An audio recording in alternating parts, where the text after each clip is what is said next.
All right. Welcome back to episode 24 of the Otter Players Podcast. Game Pass price hikes, tier changes, rumors of Xbox leaving their marketing entirely in Europe, the Concord beta, and much, much more.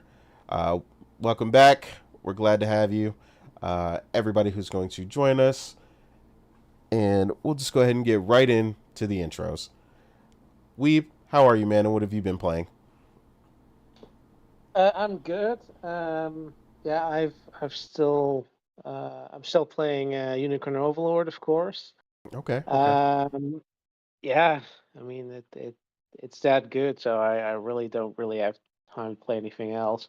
Yep, I know how that goes. Um, yeah, no, Or maybe you yeah. don't have that much enough games. I kid. Can we kick this man, Immediately. please? Uh, but yeah, I mean, I saw you Nate with your ultimate setup. Like, I'm also trying to figure out, which party is going to be my ultimate team. Mm-hmm. Uh, That's always fun figuring that so out. yeah. I mean, there's definitely like I've like also beaten that mausoleum boss you can fight. Like, if once you unlock your reputation to S tier. I Mm-hmm. was really like min maxing, like, so okay, so like, okay, what should I equip, to make sure that I can just barely beat him. Like, I was like 10 levels below him, so that was kind of fun to figure out. But I finally did it. Yeah, I mean, I just also got Amalia, the big chick. Ah, she's a Yeah, beast.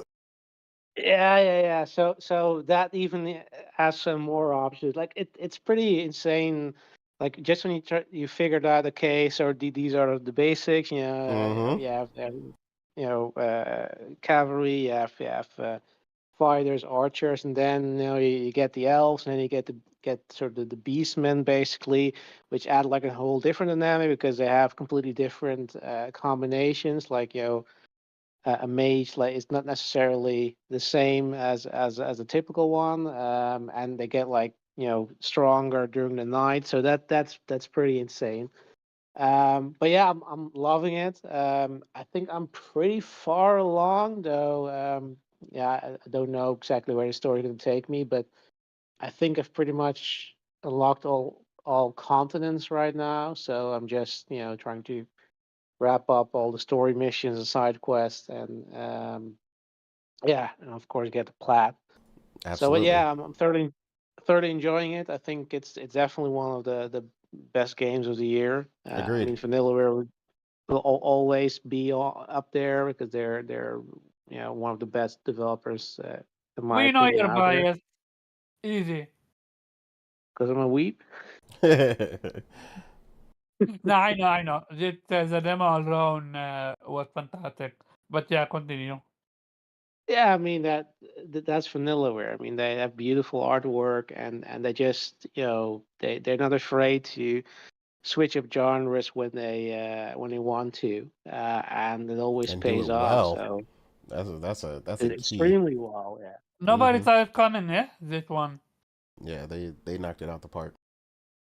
Well, I mean, I didn't see it coming because Delaware always delivers. No, No no, no, no. doubt. I'm strictly talking about them switching it up from what they Oh were no, doing to what they are huh? now. I oh yeah, but I mean, well, yeah. If you're talking about the very beginning, sure. But if you're well, to be fair, they've done some even early on.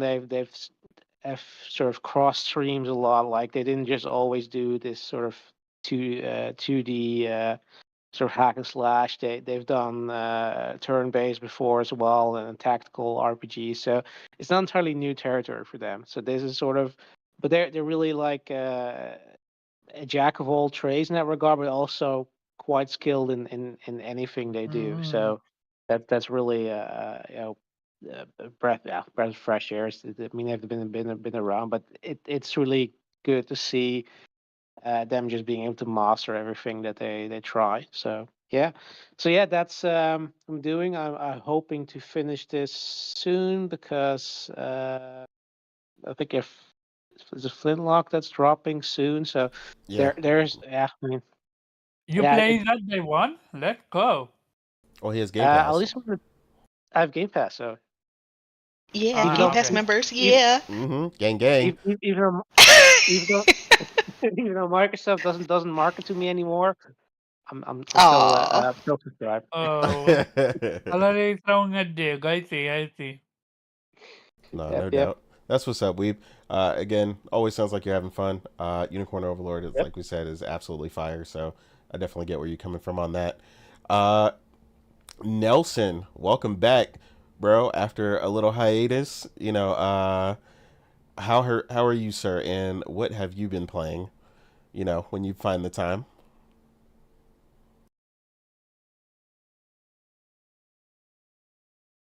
Oh, Yeah, he was AFK for the entire no, no. thing so far. I can see the chat.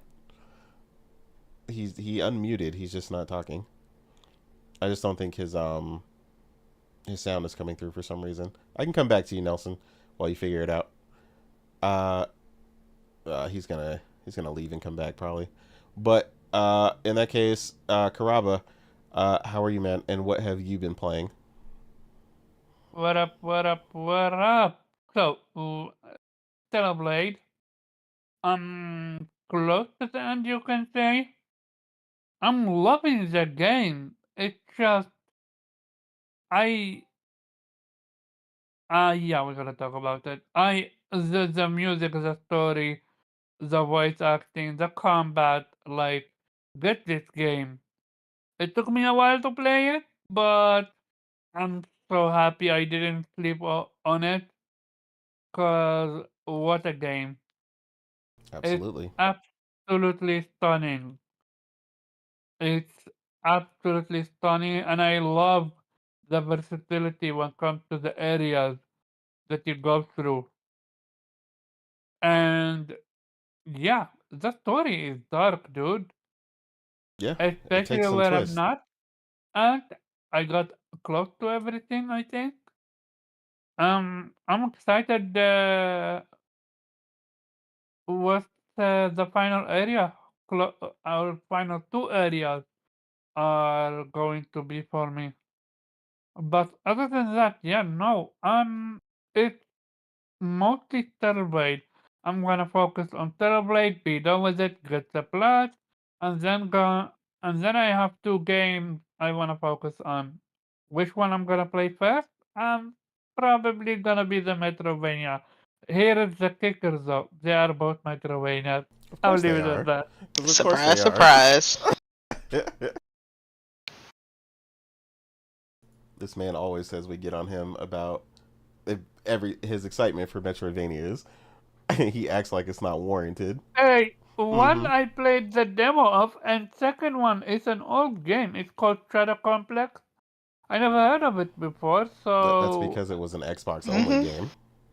yeah. So He never the heard of second it, I but then he saw that the Metrovania and he said, "Oh yeah, the the that's me." second I heard it's the Metrovania, I'm like, okay, yep, You see what I say?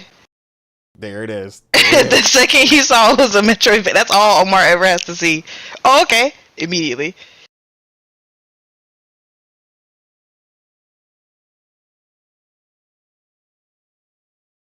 Oh shit. Was I loud? Oh. she was not screaming that much, but yeah.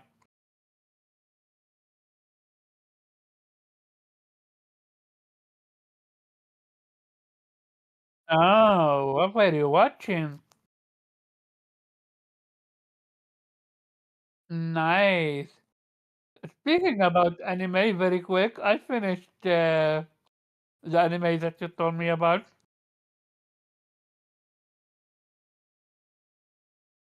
Yeah, and I love the concept. I don't think I have ever seen something like that before, where even after you beat the game continue. Like I love that. That's a new concept. Um. Sanctus said she cannot hear you, Nate. Yeah. Oh, okay. I got it. That was my fault. I fixed it. Okay. And Did we mute Nelson or something? Is that why we can't hear him? No, Like, he's not muted. no, okay, He well had he's to not he saying had to he's still leave and talking. he had to leave Well, and come he back. He's not no, turning green. because he yeah, just it's not recently turning. said he's recently asking, can we hear him? So No. Yeah, we still We- can't hear him. He's not turning green in chat, but he's not server muted or anything like that. So, and he is set as a panel member, so it's not like it's a voice right to speak or anything. I just don't think it's just not coming through. His mic's not activating for some reason. He can keep trying though. See if we can get him going. I mean, it should be straightforward from the PlayStation. But yeah, in that case, while he's still trying to figure that out, hopefully he can figure it out. Morgan, how are you, ma'am, and what have you been playing? yeah, I'm good. Unfortunately, work has been kicking my ass, so I really haven't been gaming that much. I've just been coming home and essentially falling asleep or just watching anime because I'm just too tired to get on the game. But still working on Black Sad. I really only need this one playthrough, and I found I know I told y'all that last week I was having trouble with the collectibles. I found all of them except two. One of them is supposedly supposed to come after I complete a certain ending, so that's a given. But the other one, I have no idea where it is. so, Ooh. so I'm hopefully in this second playthrough, I'll just be more careful and meticulous and kind of just search every area I can and try to find it before I finish the second playthrough.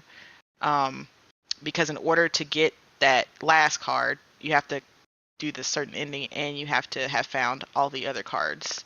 So hopefully I'll find it. They just released the update. I just saw it on got my notification on PlayStation.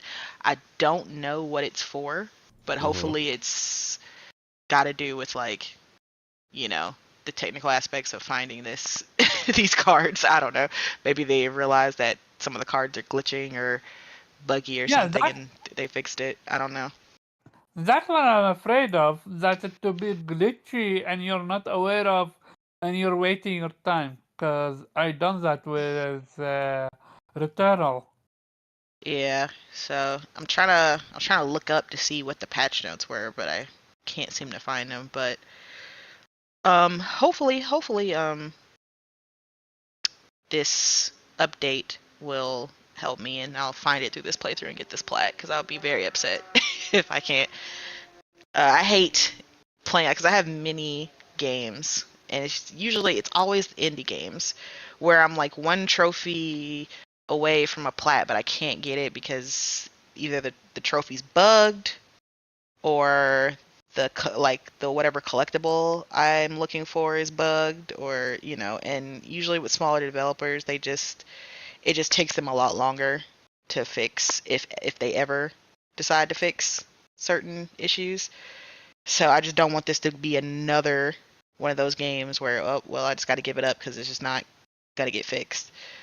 But yeah, still working on that, and yeah, hopefully that'll get completed before the rest of these games start coming out. Because I also want to play that Nobody Wants to Die game, and that's supposedly coming out like next week.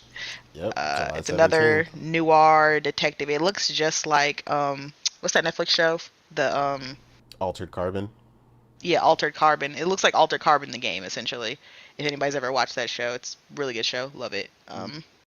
That's essentially what it looks like. It's just going for like a noir detective style, cyberpunkerish kind of situation where essentially people's souls are uploaded onto chips, and you can basically live forever if you put your chip into a different body. If you can afford it. If you can afford it, that's the thing. So basically, like the rich will live forever, and the poor, they get what they get, and you may not necessarily get the body you want, but yeah, it looks good. It looks like season 1 of that show. So that sounds awesome to me. Hopefully it reviews pretty well. Like I'm not worried about the number necessarily because I'm fine if a game I want doesn't get a necessarily good review. I'm just worried about like the technical aspects because it looks really good, and that kind of worries me from when I see that from like a developer that I don't know or haven't seen an IP from. I'm always a little skeptical. Like, looks too good. Like, like it can have some technical issues or like it's not what I think it is. Like the story doesn't hold up or something. But I'm gonna be optimistic. Hopefully it's good. Comes out next week on the 17th, I think. I wish listed it. They don't have it up for pre-order on PlayStation yet. You can only wish list it, so I'm guessing it's gonna be kind of like one of those games where you can only buy it the moment it comes out. Yeah, there are certain games like that. Yeah, so that is, I got my eye on that game, and then of course the game that we was talking about, Flintlock. Yeah, Flintlock. I'll probably play that on Game Pass. And if not, if it doesn't come on GeForce Now, I might pick it up on PlayStation. I don't know. I'm seeing. I'm kind of on the fence with it. Like it looks good to me. It's just I just have so much of my backlog that it's a maybe. It is a bit solely, yeah. I don't mind a bit solely. I mean, Stellar Blade's a bit solely. Like I've been saying a lot that a lot of developers seem to be going towards that path where they have like the Souls-like or Souls-adjacent type games mixed with action adventure. That seems to be a popular genre now. You got that with Stellar Blade. You got that with Flintlock. You have that with Black Myth Wukong. Like a lot of developers seem to be going, just dipping their toe in some of the Souls aspects and putting it into kind of action adventure games. I prefer that than straight Souls. So I don't have a problem with it. Like I said, that Stellar Blade's my game of the year, and it's just like that. So, yeah. So I got my eye on Flintlock. We'll see. But yeah, that's pretty much it for me this week. No doubt. Yeah, I mean, lots of things to be excited about. I definitely did not expect that Noir game that you were talking about to come out that soon. That was a surprise. Yeah, that was a surprise. Like I had seen it, I think 3 months ago at I think maybe it was at the Jeff Keighley showcase or something. I can't remember where I initially saw it. Shinobi tweeted it. What? No, I'm saying it initially. Oh, initially. Okay, got it. Nobody Wants to Die. No. As I'm saying, I initially saw it like 3 or 4 months ago. I think it was, I don't remember where. But yeah, I don't think it had a release date at that point. And then all of a sudden, Shinobi tweeted about it and said, "Oh, it's coming out next week." And I said, "Wait, what?" Oh, well, yeah. This was revealed not too long ago. Yeah, exactly. And it's IGN was coming out the now. first to reveal Wow, the trailer, that's and then it's weird. coming out. Yeah, I definitely did not see Yeah. that coming. But yeah, like I said, that looks good. yeah. I'm kinda always down interested in for a noir detective style game. It looks good. Looks like I'm gonna be solving some mysteries. Looks a little dark, So I'm all for that. That's my type of jam. No doubt. So that's your Metrovania. I wouldn't say that because it's not a genre necessarily, and it's not really. There's not many games that do that. Yeah, it's more of a style than anything. Yeah. Not necessarily a genre. But there's your other game, Little Nightmares, on screen right now. Yeah.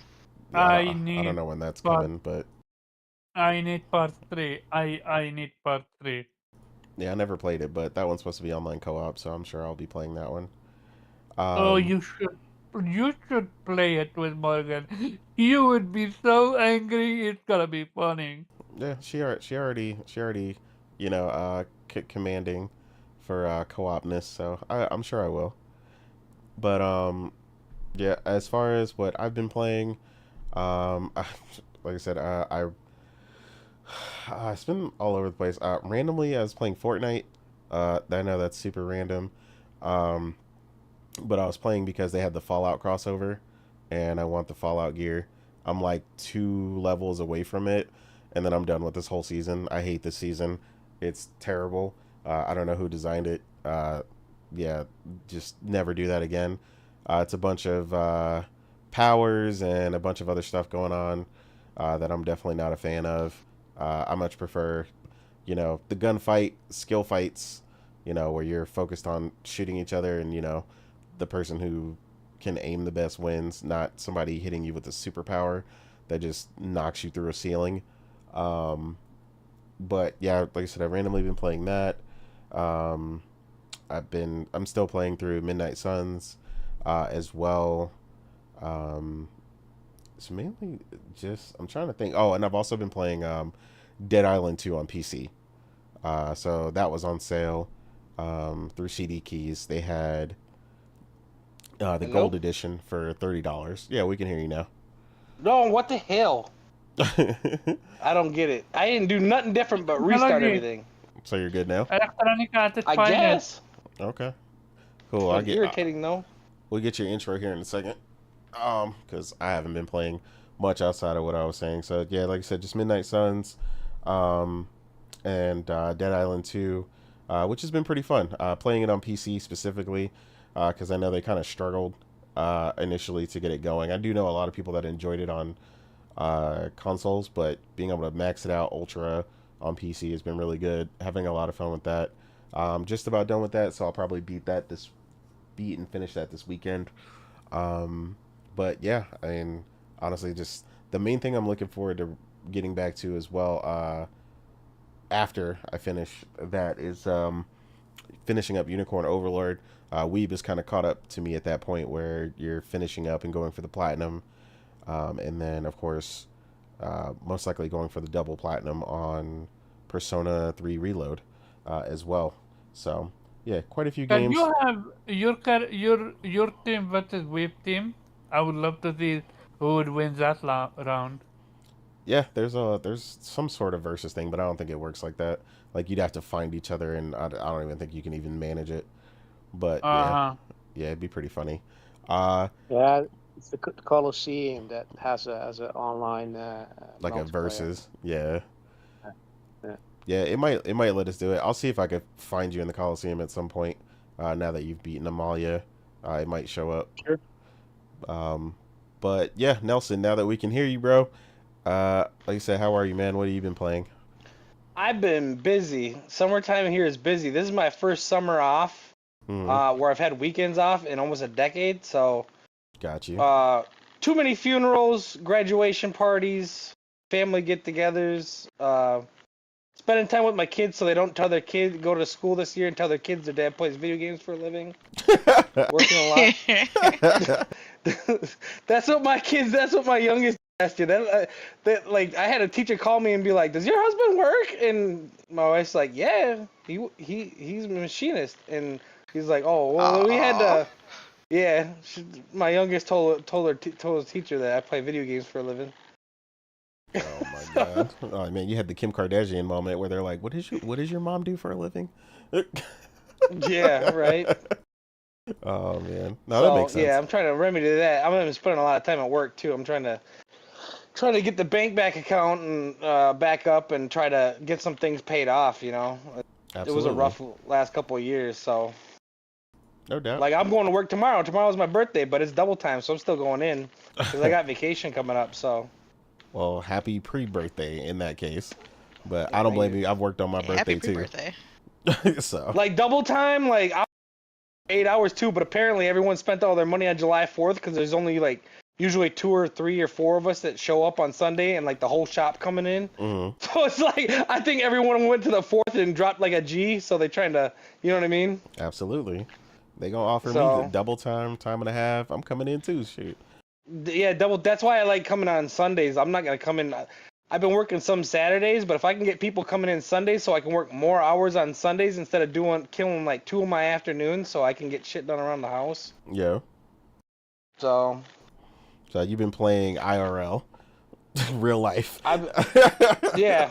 Well, yeah. He was playing I played Real Life Concord last Simulator. night, and I'm not gonna lie. Monday through Thursday, I ain't been playing at all because I asked my boss if I could start working 12s while we have the work and stuff like that instead of 10s, because my drive to and from work, I come home, sleep, shower, sleep, get up, eat something, pack my lunch, and go to work, regardless if I work 10 or 12. So Yeah, my 12 whole 12 day's is like shot. that. So yeah, I'm putting in 4 12s, and then I'm going in on Sundays sometimes.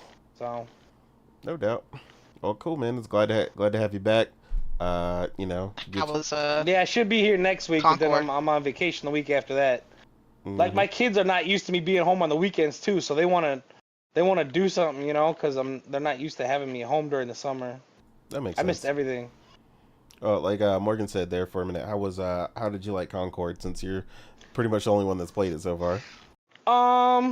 I like the game, but I really don't like a lot of the characters, and I wish they had a mode where you could go in and just fight some bots and stuff, so you could kind of test out your characters before you go in and be like, oh, this shit's only effective from 10 meters of, like the big Right. robot type deal thing or whatever. He got like a sucky gun and then like a fire gun. Like I don't know how far that is effective. You know what I'm saying? I don't want to go in and I don't want to go into the game and die 15 times before I find out this gun's only effective for 10 meters or less or something. You know what I mean? Yeah, I get it. Yeah, Especially like a with test there's area sub-weapons. to test There's your sub guns, weapons yeah. and shit like that. Like, does this cuss people or does it burn people or does it stuff like that? Like, I don't like testing shit out in game like that. You know what I mean? Because I'm getting killed fucking repeatedly Messing it up before I for figure the out what team and everything stuff. does. Yeah, you don't want It's to a be a Yeah. time detriment. waster.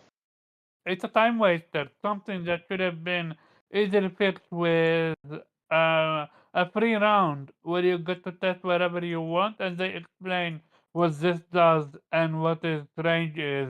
I think it would Maybe. just be better just to have a mode where you go in and you have bots with HP so you can see how it affects them. You know what I mean? Like, Yeah, almost like a If a bot- practice area, like a yeah, like a training practice area or something Yeah. like that. So you can tell how effective your gun is. You can see their HP, like, oh, this gun does this much damage. Do I want to use my primary, my secondary, from what distances and stuff like that? What does my L1 and R1 specials do, and how do they affect?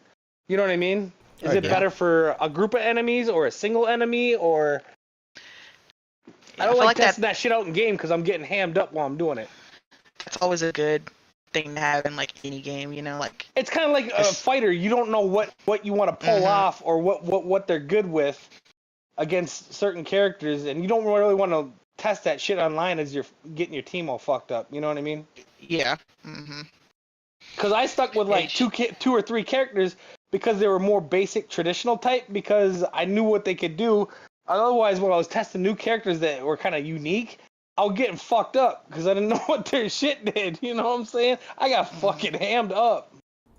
No, that makes sense. Yeah, well, there's a little preview for you about Concord. Like I said, only really Nelson got a chance I think to play the player it, so. movements need to be a little faster too, but there's some good, some bad. Some of it they can fix quickly, and some of it needs. That's why I think they should have betas like 6 months out. Yeah, I mean, I've heard the same thing about player movement and some other stuff, so I definitely think they got their work It's cut not out a for bad them. game though. It's a quality game. Graphics are really good. It's just that I don't like a lot of the characters. I don't care if there's lesbians or whatever in the game, but I need me like a Simon Phoenix type character or something like that, like Wesley Snipes type character, Yeah. or like a Rambo type character. You know what I mean? I need some dude that chews tobacco and spits on people or something too. You know? I don't know. Cheese tobacco. Some people. Nah, I know what you mean. Just somebody straight up Rambo style kind of thing. Yeah. Yeah, I get that. Or someone who's a little nuts or not all there, like Simon Phoenix. No doubt. I'm a blast from the past. You know what I mean? Like, I don't know. I like the psychotic type people too. Yeah, I did get to start it myself just a little bit, but I didn't get to play it. I just got to see the beginning and stuff, so I did see the graphics and stuff like that. And graphically, it does look really good. But yeah, I mean, The ultimately, that's not freaking gonna maps matter. are awesome too. I will say that the maps are fucking some of the best. Mhm. In any arena type shooter game that I've played, like they're really good. But yeah, there's a lot of balancing issues, stuff that's normal in a game. That's why I think betas should come out long before, so you can have 6 or 9 months to, okay, people don't like this character, let's swap them out with, you know what I mean, Yeah. or kind of mix and match some characters differently. But when you don't give yourself a lot of time, it's hard to, you know what I mean. No, I get that. No, that makes complete sense, man. Yeah, I mean, like I said, it definitely sounds like they got their work cut out for them going forward, but we'll see what they're able to achieve once the game actually launches, and people get the open beta pretty soon here as well. So PC will get a chance to jump in as well. And just really kind of see where it goes and see how people feel about it. I've seen pretty much the same thing, like you said, the same gripes, slow, some of the stuff being too slow, time to kill, which doesn't really surprise me because it's a team-based shooter. So TTK is always slow unless you're some sort of assassin type character. But yeah, I mean, I heard, like you said, graphics. But yeah, like I said, they, especially with a hero The shooting shooter, mechanics themselves are not bad at all. They're good. They're not Destiny good, but they're higher end, I would say. But yeah, some of the weapons that some of them have, I just don't like, and that's the thing for me is I only find like 3 to 4 characters I would want to use, and if they're taken, I'm gonna be pissed. yeah, you got to find who you want to play and Yeah. make sure they're available. I get that. And some of these unique guns that aren't like typical like pistol or assault rifle type weapons, you don't really know how they work because you've never used something like it before, and you can't test it out beforehand. So it's like you're experimenting while you're getting fucking hammed up. So Yeah, I get that. Well, cool. We'll go ahead and jump into our first topic. Game Pass obviously is everywhere. It is the main topic this week. As everyone has probably heard at this point, Game Pass or Xbox has raised Game Pass prices and also changed their tier structure to now have a standard tier where you no longer get day one games, which was obviously the big thing for Game Pass. And then they're increasing the price on each of the tiers, including PC Game Pass as well as Game Pass Ultimate. Essentially, if you want day one games on console now, the only way to do that is to have Ultimate. And then on PC, for PC Game Pass, you still get it. They've just gone up now to $11.99 from $9.99. So, yeah, I mean, this is obviously in lieu of the announcement for Call of Duty Black Ops 6 being included in the service. For a while there, Xbox played the waiting game where a lot of people thought that they weren't going to mess with the tiers and they weren't going to raise the prices. Once they announced Call of Duty going in, people initially thought that they would, and they waited quite some time to actually make this announcement. So, you had a lot of Xbox people celebrating, saying, look at that, they added COD and they didn't even, raise the price or do anything else. And yeah, people are definitely going to learn to wait nowadays before they start celebrating stuff, because of course now we obviously see the effect of them including that. They've raised the price across the board and changed the tiers, which is, like I said, the initial thing that a lot of people thought would happen. How is that going to affect each person? Obviously it's going to depend. Some of these people have Ultimate, for a couple years, but for most people they're paying monthly, and so on and so forth. So it's definitely going to be interesting to see how it affects their numbers overall. But I know pretty much there's quite a few of us in here that do have Game Pass. So I'm going to start with Weeb. How do you feel about the changes that are going on, how it might affect everything? But more importantly, how does it make you feel about it? Well, the thing is, like, I just, the only reason I subscribed, I bought the Xbox because it wasn't sale. I wanted to have it because I could play some old 360 games that were orphaned on that console, and I figured, just get it just in case, so that you are able to play those games. In case they're suddenly no longer available and they're delisted from the store, and that was the only reason why I got it. And when you buy an Xbox, you get Game Pass because that's basically the other reason to have it. Mm-hmm. And I just got I used that system where you can I think it's called Core, and then you get like 3 years, and then 1 month of Ultimate, and then sort of converts to Ultimate, and then you have like basically 2 years worth of Ultimate for the price of of 1 year basically. Mm-hmm. Um, So yeah, I'm not sure. Like it kind of depends on whether what games Microsoft is gonna launch with or gonna release in the future. Because right now, like I'm barely using it. Like occasionally there's maybe a game that comes out that I'm interested in. If it's really good, I'm just gonna buy it on PlayStation. If it's if it's okay, then I might just play it on Game Pass. Um, but yeah, so far none of the first party titles really have caught my interest. Might change, with what they've shown in their E3 showcase. They should by this point start giving us release dates because that was the biggest thing that was missing from that showcase. Agreed. But like as long as it like still I think still have like a year or something, so I'll just keep it as is, and once it runs out, I entirely depends, I guess, on what they're offering. And the thing is, like, I'm not entirely sure, because they want you to basically like if you keep your subscription, right, you're gonna keep the lower cost, but if you let it run out, then you have to choose, right. You have to get the regular one, which doesn't have day and date Xbox games or first Mm-hmm. party games, or the higher tier one, which will cost you more than to get those day one titles. Um, I guess I have to see at that point in time if whether or not I can get it still cheaper, using that method, Yeah. rather than just basically extending. Um, but yeah, it's not surprising. I mean, we kind of all sort of saw this coming. They're going to do this. It's sort of, I guess they're like it's not, let's say, completely getting rid of day and date, but just putting it behind an extra paywall. Um, but yeah, it does show. It sort of is a sign where they're basically telling us this is not sustainable, right?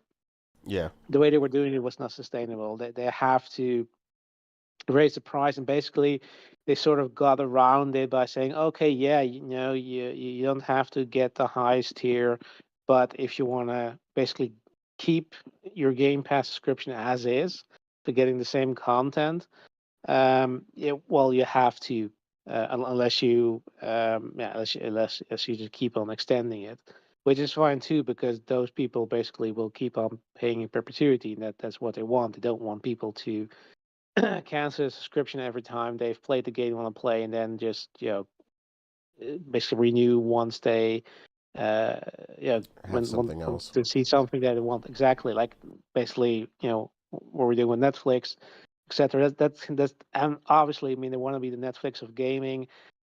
You're gonna have to deal with that too, right? Absolutely. um and I wouldn't be surprised going forward that they're gonna do more and more these shenanigans, that they're maybe drop and a version with ads or something, right? Like Netflix and Disney Plus is doing, um, or something to that extent. So yeah, I mean, like I said, it's not entirely surprising that they're going this route. I guess we didn't exactly knew how they were going to do this, though. I suppose it's not.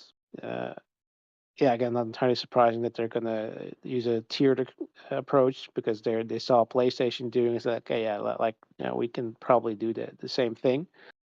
Though I guess their approach is basically just saying, okay, yeah, the highest tier is what you currently have, and basically if you don't want to pay more, you can just take things away from you, which is sucks to suck, I guess. But like I said, we've been saying this all along. It's not sustainable. This is basically the price you have to pay for them to keep doing it, for them basically buy Bethesda and Activision, for you to get Call of Duty and Game Pass. Well, this is the price you have to pay.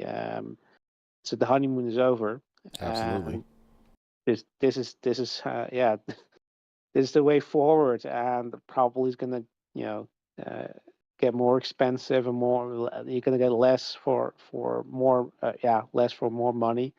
And we'll see, how this will pan out. Like, are they gonna hit a point where they're are happy with what they're earning, or is it going to never be enough? And at some point they're going to have to either pull the plug or just basically destroy the service to the point where nobody really wants to get into it because it's no longer worth it. Like, it's no longer the most value for money, as I have kept telling us for years now. Mm-hmm. So yeah, I mean, like I said, like it's not necessarily, for me, it's not necessarily an issue per se, because like I'm just, once my subscription runs out, I'm just gonna check, do I want to extend it? Like, it's gonna be purely based on So you're gonna what I'm treat gonna them get. like Like, they treat you on a case by case basis. ex- exactly. I don't care. Like, I don't care that I'm not going to be basically blackmailed. As they're trying to say, yeah, Keep keep that extending, that because subscription otherwise, open. yeah. We're going to give you trash. We're not going to give you any release dates. But keep extending, because at some point we're going to drop those bangers. And then you really happy that you didn't cancel, because you're paying a lower fee, even though you probably paid a year or something for nothing, right. So Mm-hmm. yeah, so I mean, for me, like I said, it doesn't really affect me to that extent, but more so that I'm not really an Xbox gamer, not really a Game Pass gamer, so I don't really uh, I don't need Game Pass for my gaming fix, right? I have too many options, and I buy what I want to play. Like, I don't, just do Game Pass. Don't buy my games because, well, either pay for the subscription, either it's going to be in Game Pass, or it's not gonna I'm not gonna waste my time on it. That's kind of, I guess, the Game Pass gamer mentality. And yeah, I mean, for me, it's just an extra option that I barely use. So yeah, like I said, I'm good as it. It doesn't mean I agree with it, but just for me, like it's not really affecting me as much as will affect people who die and die and bleed green, right?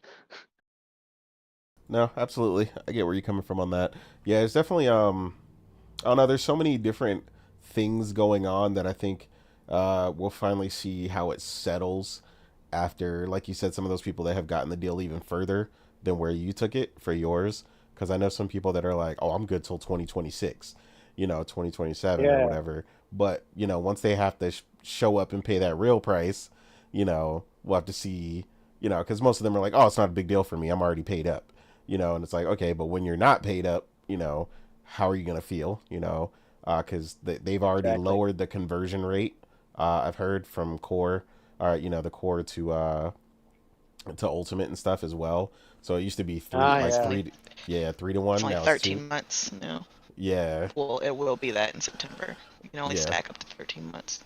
Yeah, so they stopped how far you can stack. Like they've been doing a lot of things to kind of cut the nonsense out that they let kind of fly before. So yeah, they're definitely now adjusting it.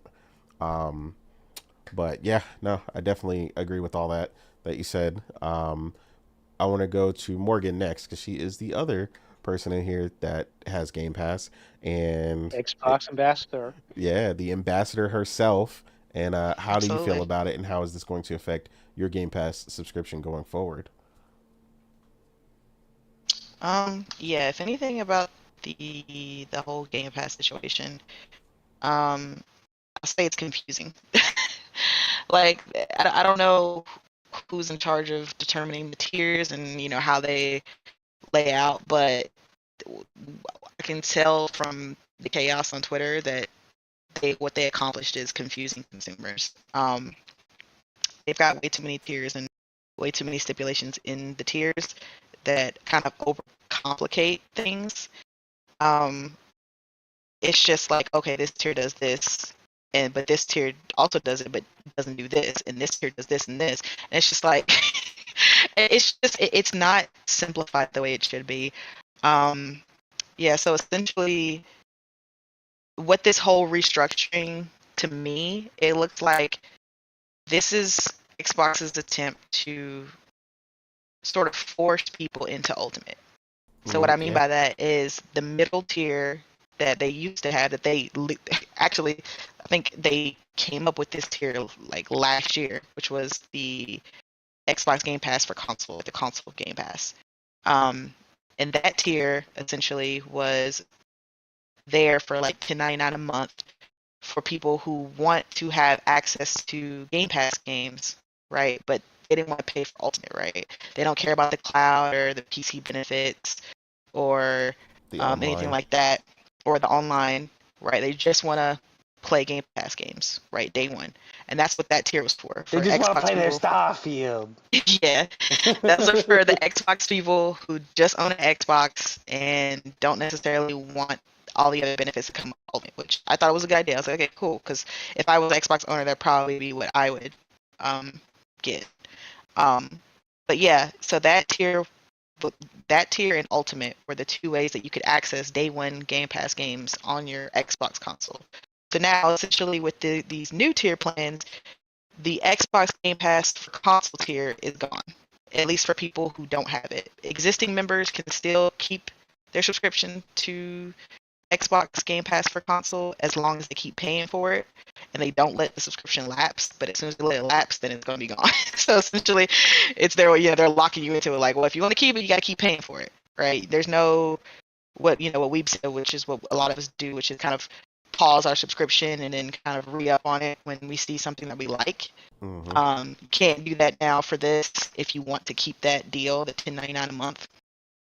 So that's gone for new members, and so the only way you can access day one Game Pass games is the Ultimate tier for $19.99. I was like, this. I knew this was gonna come because we have all said in here multiple times for years now that this Game Pass model is very unsustainable, right? Putting multi $100 million games into a service, um, day one for a low monthly cost, like it was gonna cause things to have to shift, price increases, new methods, new tiers to get people to pay more, right? Because this is a lot. They just bought, they just spent billions on Activision, billions on Bethesda. Somebody gonna have to pay the piper, and so now the first price increase was like last year. It went from $14.99 to $16.99 for Ultimate. So it went up $2. And now this one, $16.99 to $19.99, it went up $3. So I'm just like, if it doesn't meet the standard or whatever number that they're trying to reach with revenue and profit for Game Pass, like, are they gonna go up $4 next time, or like, because it's gonna happen again. Like, of course, like this price increase.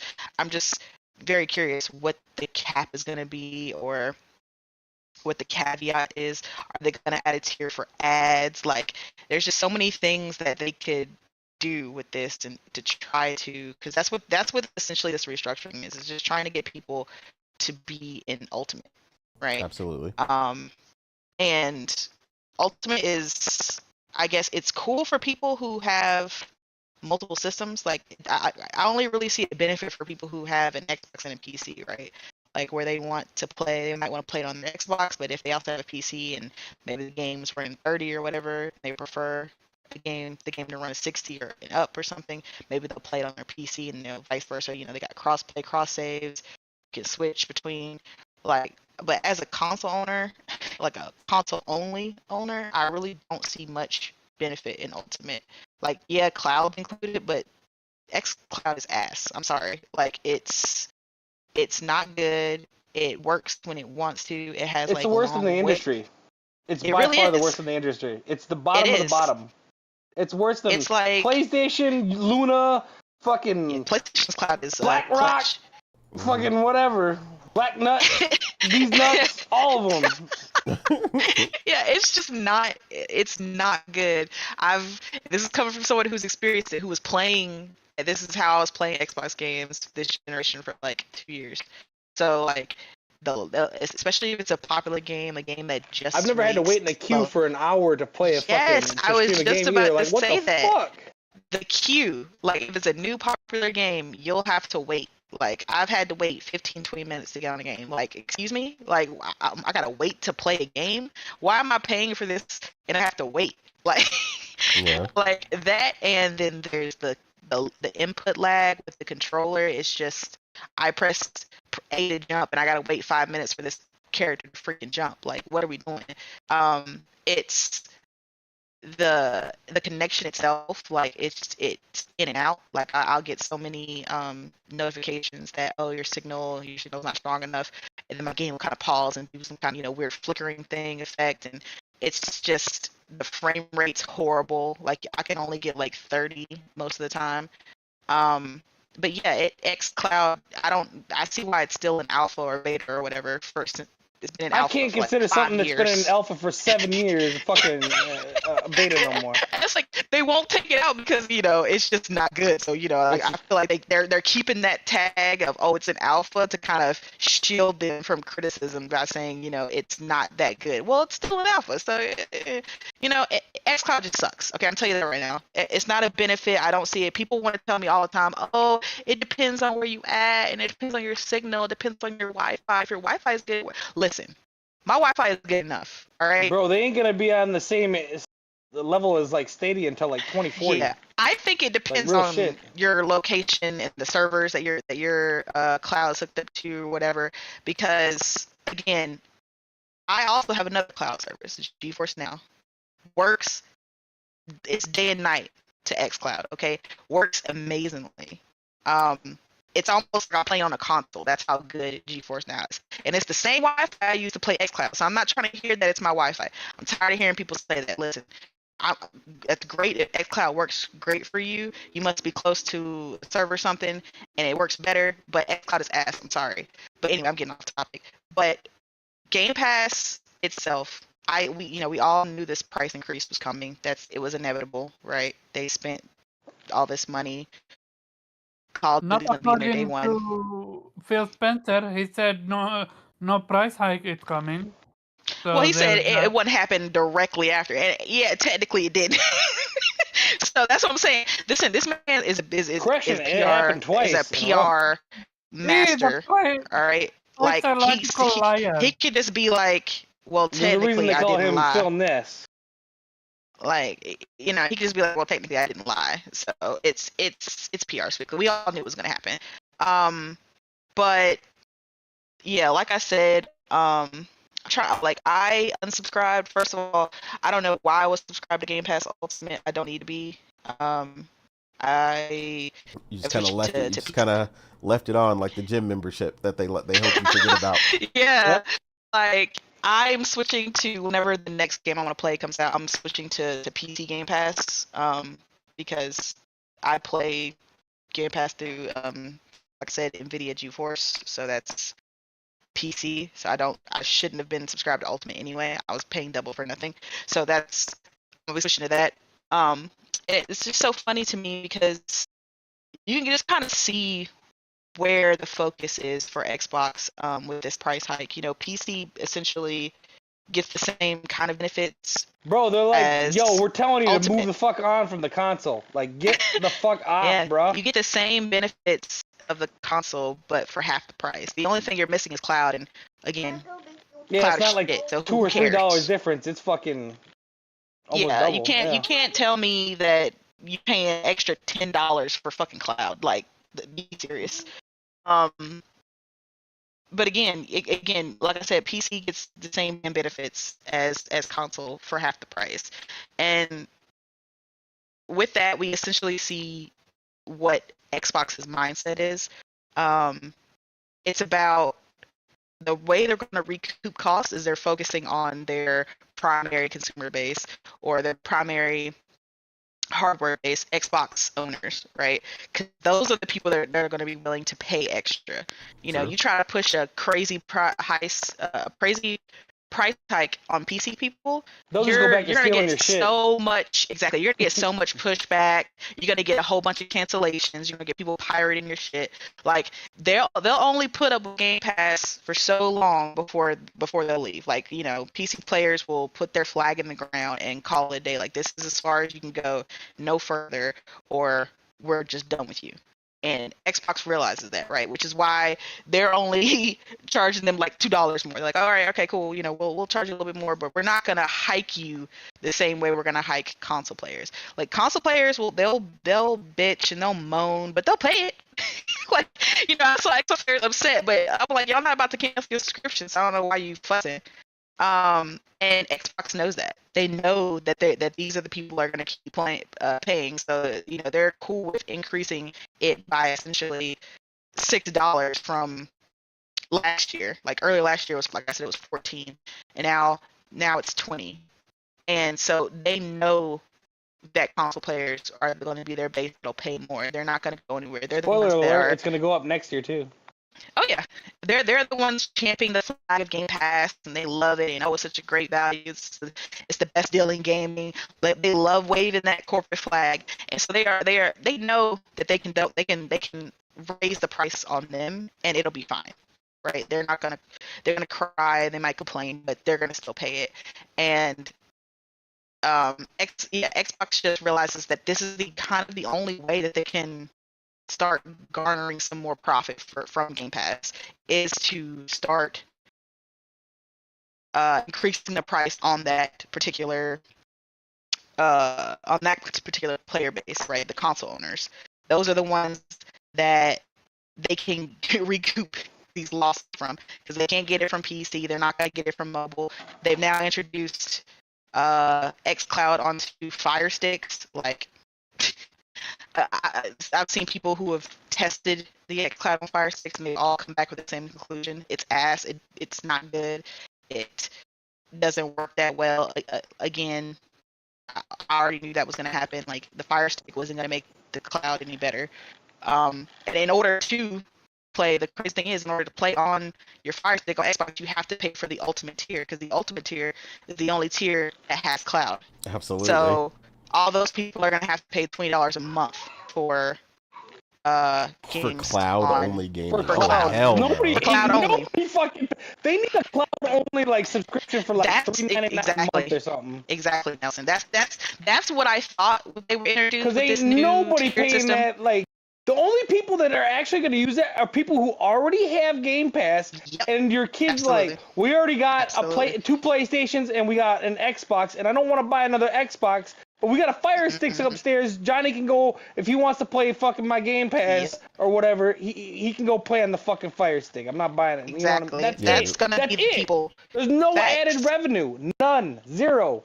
That's gonna be the people that are mainly using. People, like you said, Nelson, that are already subscribed, already have an Xbox. They're just maybe, I have an Xbox downstairs and I don't want to bring it upstairs, so I'll just hook up the Fire Stick upstairs and play it that way or something. Like that's the people that are primarily using or it. your kids, instead of getting them a series, it's like, well, when I'm not home, you can play on the Xbox, but if I'm home, you can go up in your room, you got your Fire Stick hooked up to your room, just play that shit on there. That's it. That's all. There's not going to be no money coming in from that shit. Like, none. Exactly.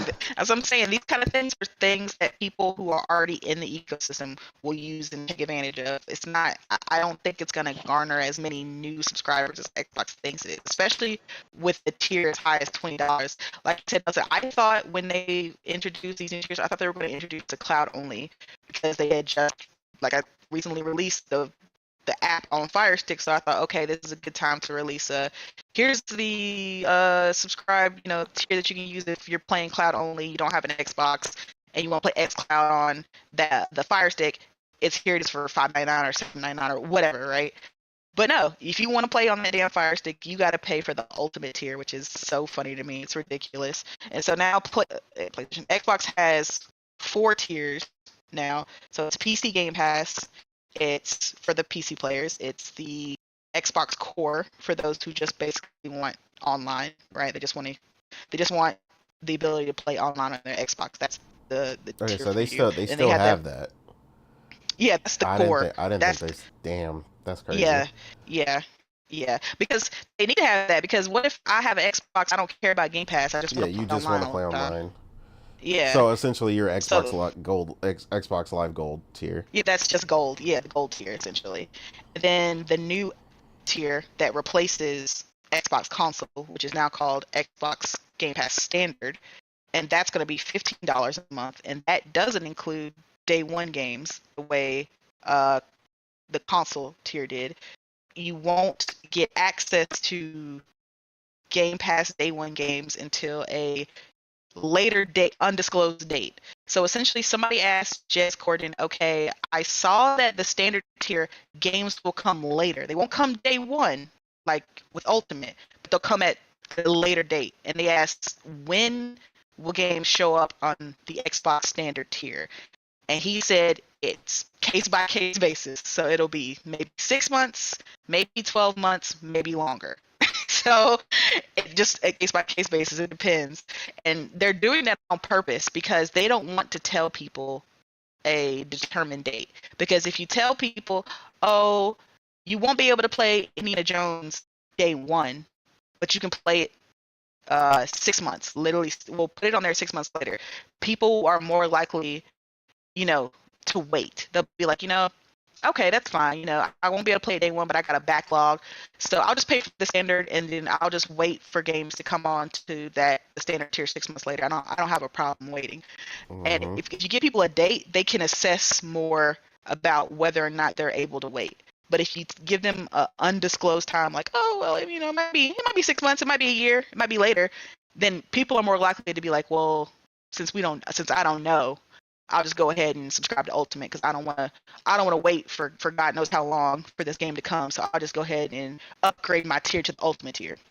So it's Kind of all like what strategy. PlayStation doing with their PC games.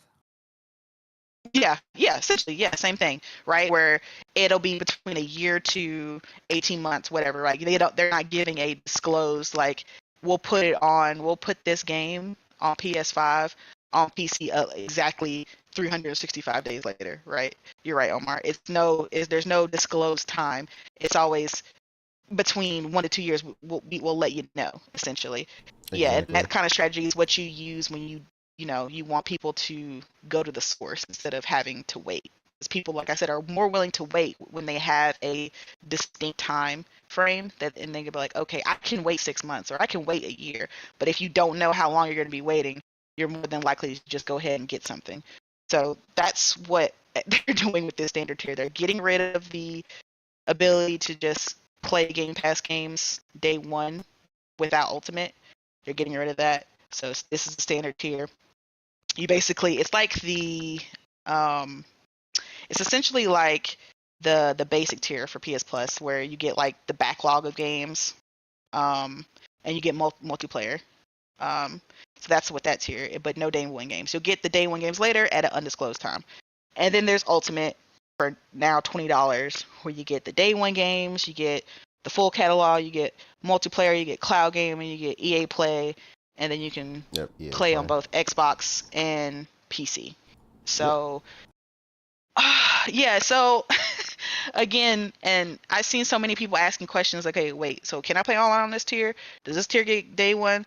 Wait, am I still getting access to Xbox Game Pass console? Like, it's just, they made it so confusing. Like I said, it's the same thing. It's like, I don't know what it is about Xbox. The same way they do with when it comes to their naming scheme for their consoles, they always have people confused. They're like, wait a minute. Okay, so wait, Series S is different from the Xbox One S. Wait, hold up. Like, I don't know what it is about them, but they when it comes to their naming schemes and working on things, it seems like their goal is to confuse consumers as much as possible. But yeah, so now there's 4 tiers now, and the only tier that you can get Game Pass games day one on a console is Ultimate. You can still get them day one on PC with PC Game Pass, but the only way you can get games day one on console is through Ultimate, $20 a month. We will see another increase probably next year or maybe at the end of this year. Who knows? Especially if they start generating these games and releasing them at a better cadence. start getting these Activision games, Bethesda games rolling out and at their goal, which was what, one per quarter or something like that. Yeah. That they wanted to achieve. If they start doing that, we're definitely going to see another increase. And it's going to hit the ultimate tier. That's the tier it's going to hit.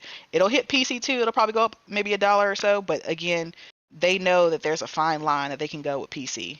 And console owners will take the hit at the end of the day.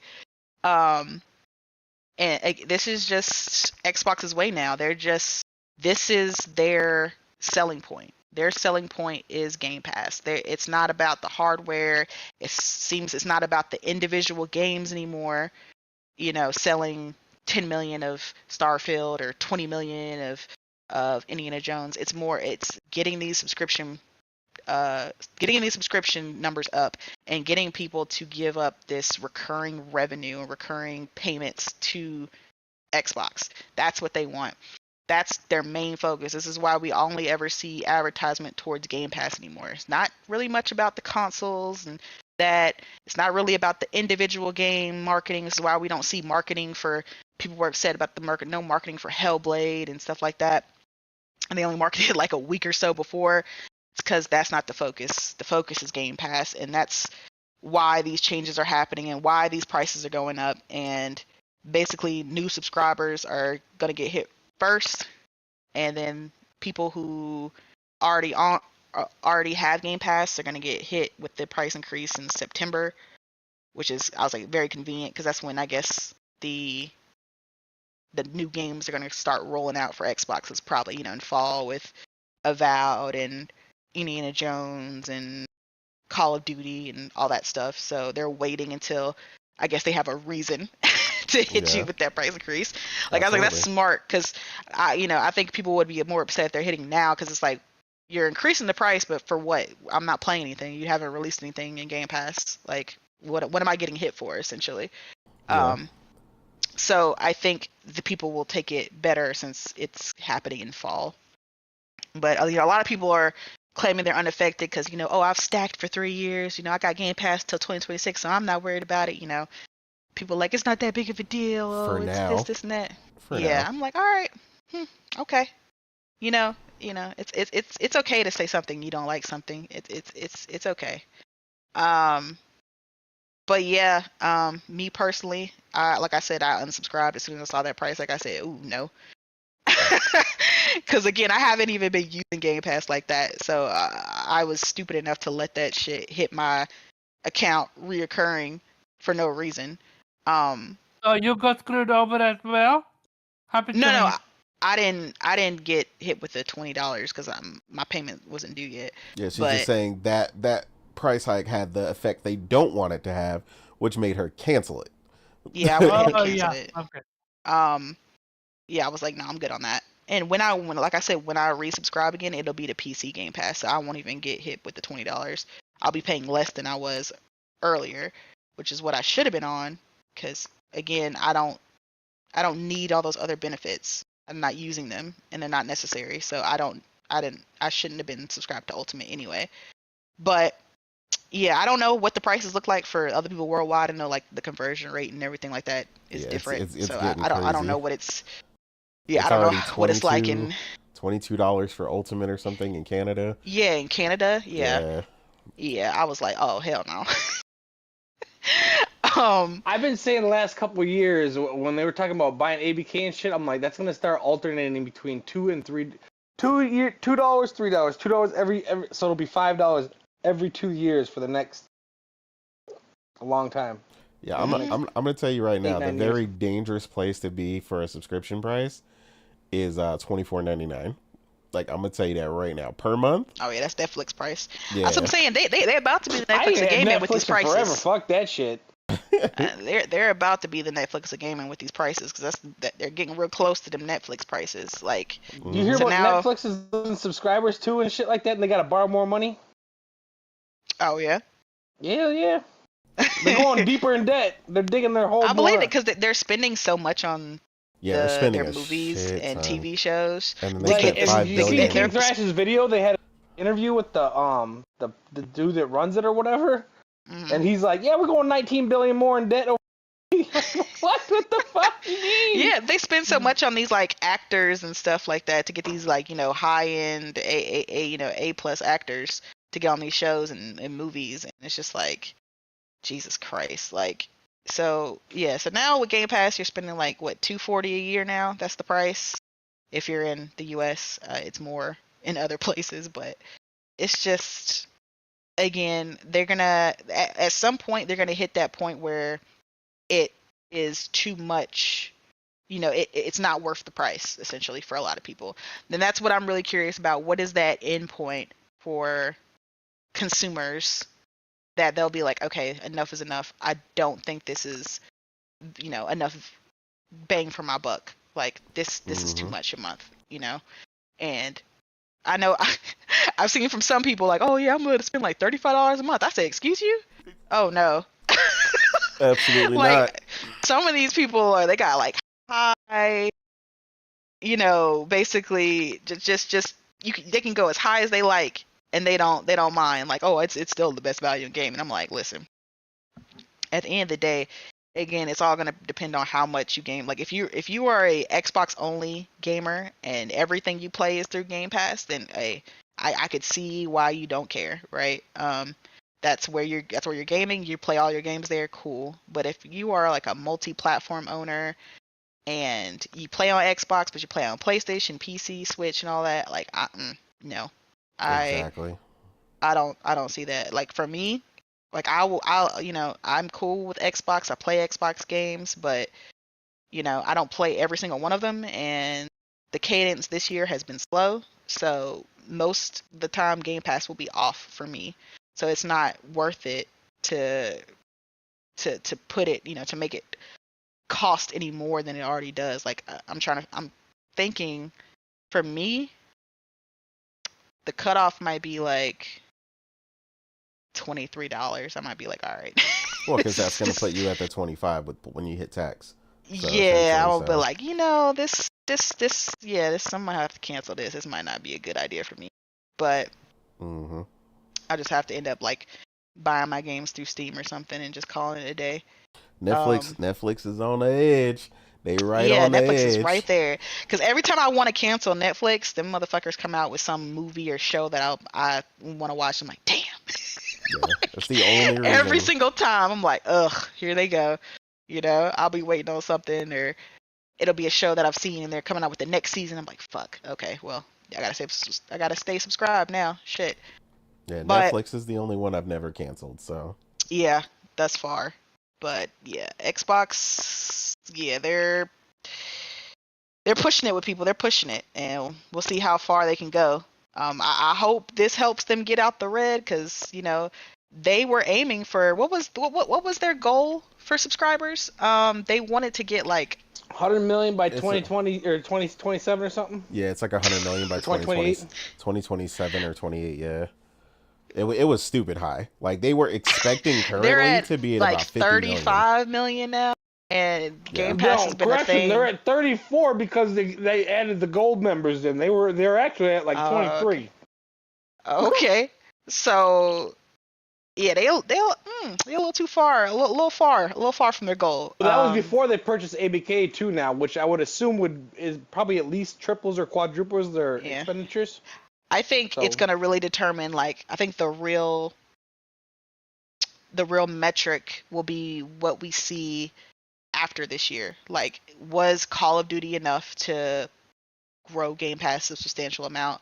Is Indiana Jones and Avowed and whatever the hell else they got coming out, are these games, like, I know these aren't the only games they have coming out, like, ever, but this will be a good test to see, is these kind of games, and especially a big game like Call, is this enough to get a substantial growth for Call of Duty for Game Pass, right? Like, because if it jumps up like 10 million, I'm like, okay. It did a little something. Your problem is you're contending with eventually the Switch 2, whatever PlayStation announces, plus potentially PlayStation 5 Pro. And you're also contending with PC. So it's like, they got a lot of competition from all angles. You the odd man out. They know that their sales are gonna plummet a lot next. What like you mean? after this Xbox holiday. is about to Ooh-wee. get. They about to get GTA 6 They about to day get it in one every in hole. Game Pass. Yeah, they wish. They trying to That's spend gonna another be couple it, billion. though, bro. Oh man. Yeah, like I said, like at the end of the day, personally for me, it doesn't Don't give them affect. hope. They're gonna Oh cry. man. Oh man. Listen, they've been living off false hope for years, and my false hope ain't about to hurt them. They used to that. But yeah, ultimately at the end of the day, it doesn't affect me because, like I said, I canceled it. Like I am a Game Pass subscriber, but I canceled that shit as soon as they did that. And when I go back in, I will be at a lower tier. So, but yeah, I just think it's interesting. I think it's very it shows what Xbox, it shows their plan, it shows where they care and what, you know, how they see the console market essentially. They see it as that's where we're gonna this is the source of blood that we're gonna suck from to get our money back essentially. Like these are the crowd, these are the fans that we are gonna use to get back our money from Activision and Bethesda. Like I said, it it sucks to be an Xbox console owner, man, because it just seems like Xbox doesn't really care like that much about the console. They don't care much about it. They don't put much love towards it. But then you're the one getting charged the most out of everybody. You know, they only really care about you when they want that ultimate check. But yeah, like I said, it kind of just shows you where their love and where their plans lie when it comes to Game Pass. So Agreed. yeah, I get tired of all yeah. these people being like, "Oh, we got 50 day and date games this year." It's like, yeah, but half of them are like Peepaw's Farm and Brotato Man and shit. they're not. Don't give a fuck. And I'm about to say they're not playing. I agree, Nelson. They talk about a lot of the day one Game Pass games and bragging about them, but most of the ones Man, they're like talking maybe about, one out of every 2 months, there might be some on average, like 6 to 10 games a year that would interest a fair Exactly. amount of people. Like really, yeah, really, they're not truly. playing most of the ones they're bragging about. Like even You ain't playing when they Peepaw's got Farm? even when they got Hellblade, which what they were, they were just so happy about that, and oh man, the graphics is so next gen, blah blah blah. UE5, look at no game has ever done like this. Most of the people that were bragging about it didn't even finish it. So I'm just like, Yep. y'all were all just raining praise and shower for this game and stuff, and it's just like, but the completion rate is like 11%. I'm like, nobody's playing it. So again, people talking more than they're playing essentially. Yeah. People just stay wanting to be a mouthpiece for consoles, whether it's PlayStation or Xbox, but then not playing games. It's just annoying. Agreed. It is annoying. But yeah. Go ahead. Companies don't care. Yeah, I mean they don't. Did you have anything you wanted to add, Karava? Yeah, about that. So, first off, if you don't care about COD like me, you're fucked. Yeah. You're gonna pay the price anyway. Like, why am I getting screwed over for you guys adding something that I don't even care about? Like, that's a dick move and a half. Well, they should have had a COD tier, is what they should have had, that went up and then left the Not the price COD where it tier. was. That's what they should have done. The issue is They should have called it the A tier for the ABK tier. the issue is, man. and I bet you money they regret day and date. Well, yeah, I mean this new tier kind of shows it. So, yeah, I don't Yeah, because disagree. They're trying yeah. to put, like, they made this new tier so fucking terrible that your only option is go for the premium one. But like, why are you threatening with day and date if you already know that's their biggest focus. Like they didn't. My question is, who are they trying to attract with this tier? I mean, if you're a Call of Duty player, aren't you just gonna play Call of Duty? Buy the game because you invest so much time in it? Are you gonna actually be surprised to Game Pass just to get Call of Duty? Most people won't. Yeah, I agree, Omar. I think that's for like the casual Call of Duty players that aren't really heavy into it, but they kind of play it and they kind of don't. Like, oh, okay, it's cool. It's in Game Pass. I'll try it now. Like those type of people. Um, I agree though. That's what I was telling Nate, that I don't think the heavy Call of Duty people are gonna want to pay for a full year Game Pass just to play Call of Duty. Because it'd be cheaper just to buy the game. Besides that, it's like Call of Duty. What about the other games that my thing is when it comes to this is this. What's the point of the new tier? Who are you targeting? I'm Your genuinely wallet. confused. Who I you're can tell you, targeting with your new tier? the new 'Cause- tier is just to get people to go to Ultimate. Yeah, I get you on that end, but if people didn't want to get Ultimate, they're simply not gonna get Ultimate. You'd be surprised.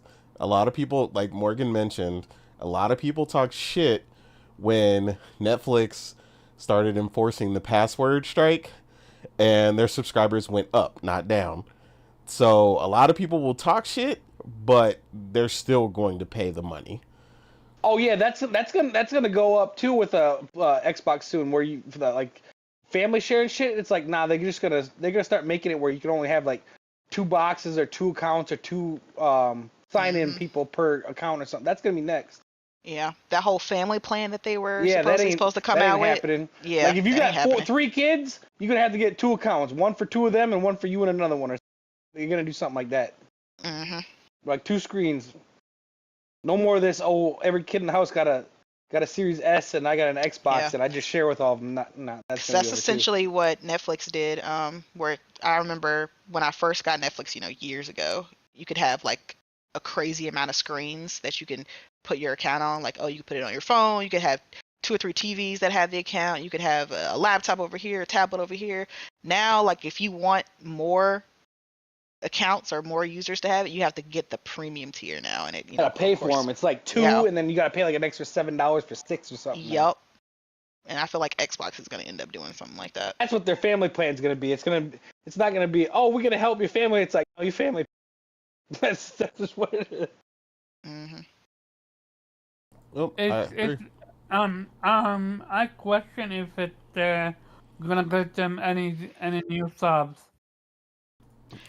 no. Yeah, so I was saying, I guess we'll see when, like I said, when Call of Duty and all the big hitters start rolling out. Like, I'll be really interested to see if they announce any kind of growth. So I lost count. How many things have they tried to get Game Pass growth? They tried it with Starfield. They're trying it now with COD. They tried it beforehand with Day and Date. Like, it's almost as if people don't care about Game Pass the way Microsoft wants them to.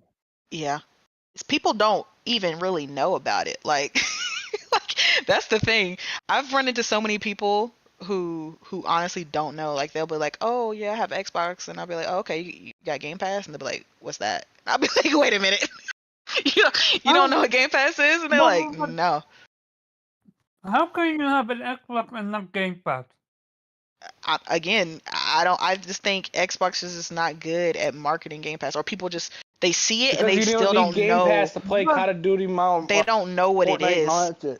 They'll see ads about it, and then I'll explain to them what Game Pass is. You don't need it for Fortnite or Call of Duty Warzone. Yeah, but I said the games people play, like exactly. And it's like the free to play games. You don't need. That's half the people that are playing on platforms, anyways. They're only Yeah. playing them fucking games. The casuals are playing games that don't require Game Pass, let alone require you to Forget purchase them. forget ads. How about literally putting it? But shouldn't it? Is it not literally on the box? It is, but again, But people then look at that, but they don't. They were like, because when I explained to people, they were like, "Oh, that's what that is." I didn't know what that was. Like they Game Pass is saw on it, every PC. they sold year saw in and it, year but out. they There's been a didn't billion. understand what it was. They were just like, "Oh, so it's like Netflix." I was like, "Yeah." Oh, okay, cool. Okay, I didn't know that. They'll see the ads, but they don't get what it is. I don't know. I'm having a hard time comprehending that. And you You also buy have to factor in that a lot of us, a lot of people are already subscribed to so many different services that the thought of adding another subscription, it just turns off a lot of people. Yeah, I I clicked like- off. We do one at a time now. Like that I this is get what we do. But then these people are lost causes then. Yeah, because people are subscribed to Netflix, Hulu, HBO, ESPN, ESPN, Paramount. CNN, Paramount, like so many different. People have so many Crunchyroll. People have so many different subscription Max, services. Prime. I get you. I There's get some I'm you. missing. It Hang adds on, up. we ain't done yet. I know I got like 50 different, and like the thought, and you tell somebody, oh, it's a subscription service, they just roll their eyes like, no, I don't want another one. Yep, I already I have don't too want many. that. I can't. I got Spotify, Apple, like I can't do another one. Like, and they're like, I'll just pay for it. I don't want another reoccurring bill on my statement. Like, no, I'm good. Like, because my parents are the same way. They hate subscription services because I'll be like, oh, they want something up. I'll be like, oh yeah, you can subscribe to it for like $8.99 a month or something. They'll be like, oh no, I'm good. Oh, never mind. I don't want that. They'll just be like, can I just buy it? I'm like, oh well, yeah, you can do that. Okay, because they don't want that recurring bill. Well, most people know it's a trap. You'll forget about it. Yeah, You that's the know. thing. Like me, like you'll Right, forget. what is to me? You'll forget that What? it's there, and you'll end up paying for something that you're not even using. So It I think, happened to me with Game Pass. yeah, It got renewed without me wanting it to be renewed. Exactly. That's what happened with my And it Game Pass happened twice. I had to twice. call. You said But why? So- yeah, it's it's gonna. crazy. Like I I don't clipped it off, know. and this was a couple years ago. I clipped my Game Pass off, and then it didn't charge me for like 2 months. And all of a sudden, like I'm looking at my bank account, I'm like, wait a minute, Game Pass. Like I shut that off 2 months ago. I didn't get charged last time. I'm looking through. I'm like, what the fuck? They did that to me twice. That's why I took my card off that bitch. And by the way, they won't let you take that card off there, so I canceled my fucking card and ordered a No, new not one. you having to cancel the card. He said, I "Oh had to really?" cancel the card. They won't let you take your card off there. He said, "Oh really?" Oh, If we you playing 3D already chess. have Game Pass or pay, they won't let you take your card off the machine That's without crazy. replacing it. So I had to just cancel the fucking card, and now I just use them. What do you call them? Xbox The cards. money fucking cards. Yeah. Yeah. I don't even have a card on my Xbox no more. Fuck that. Mm-mm. Don't trust Yeah. Microsoft. Facts. Oh yeah, exactly. It They happened just to me had some twice. kind of- Like it's because you stop paying attention because you check the next month. It's like okay, they didn't charge me right, and then like 2-3 months later, it's like why am I getting charged for Game Pass again? I didn't turn shit on. Mhm. What are you But then saying, like, Caraba? they wait It's like crazy. 2-3 months, and all of a sudden I've been paying for it for 2 months again. I'm like, motherfucker, like I didn't touch shit. I know I haven't because the bitch ain't been on. I think we've talked enough about this, but just one thing. I do wonder at what point will we get sort of the inflection point on when when do we see the numbers drop when they raise the Mhm. price? The value. Like, I the think value's out the window. that's sort of where they're.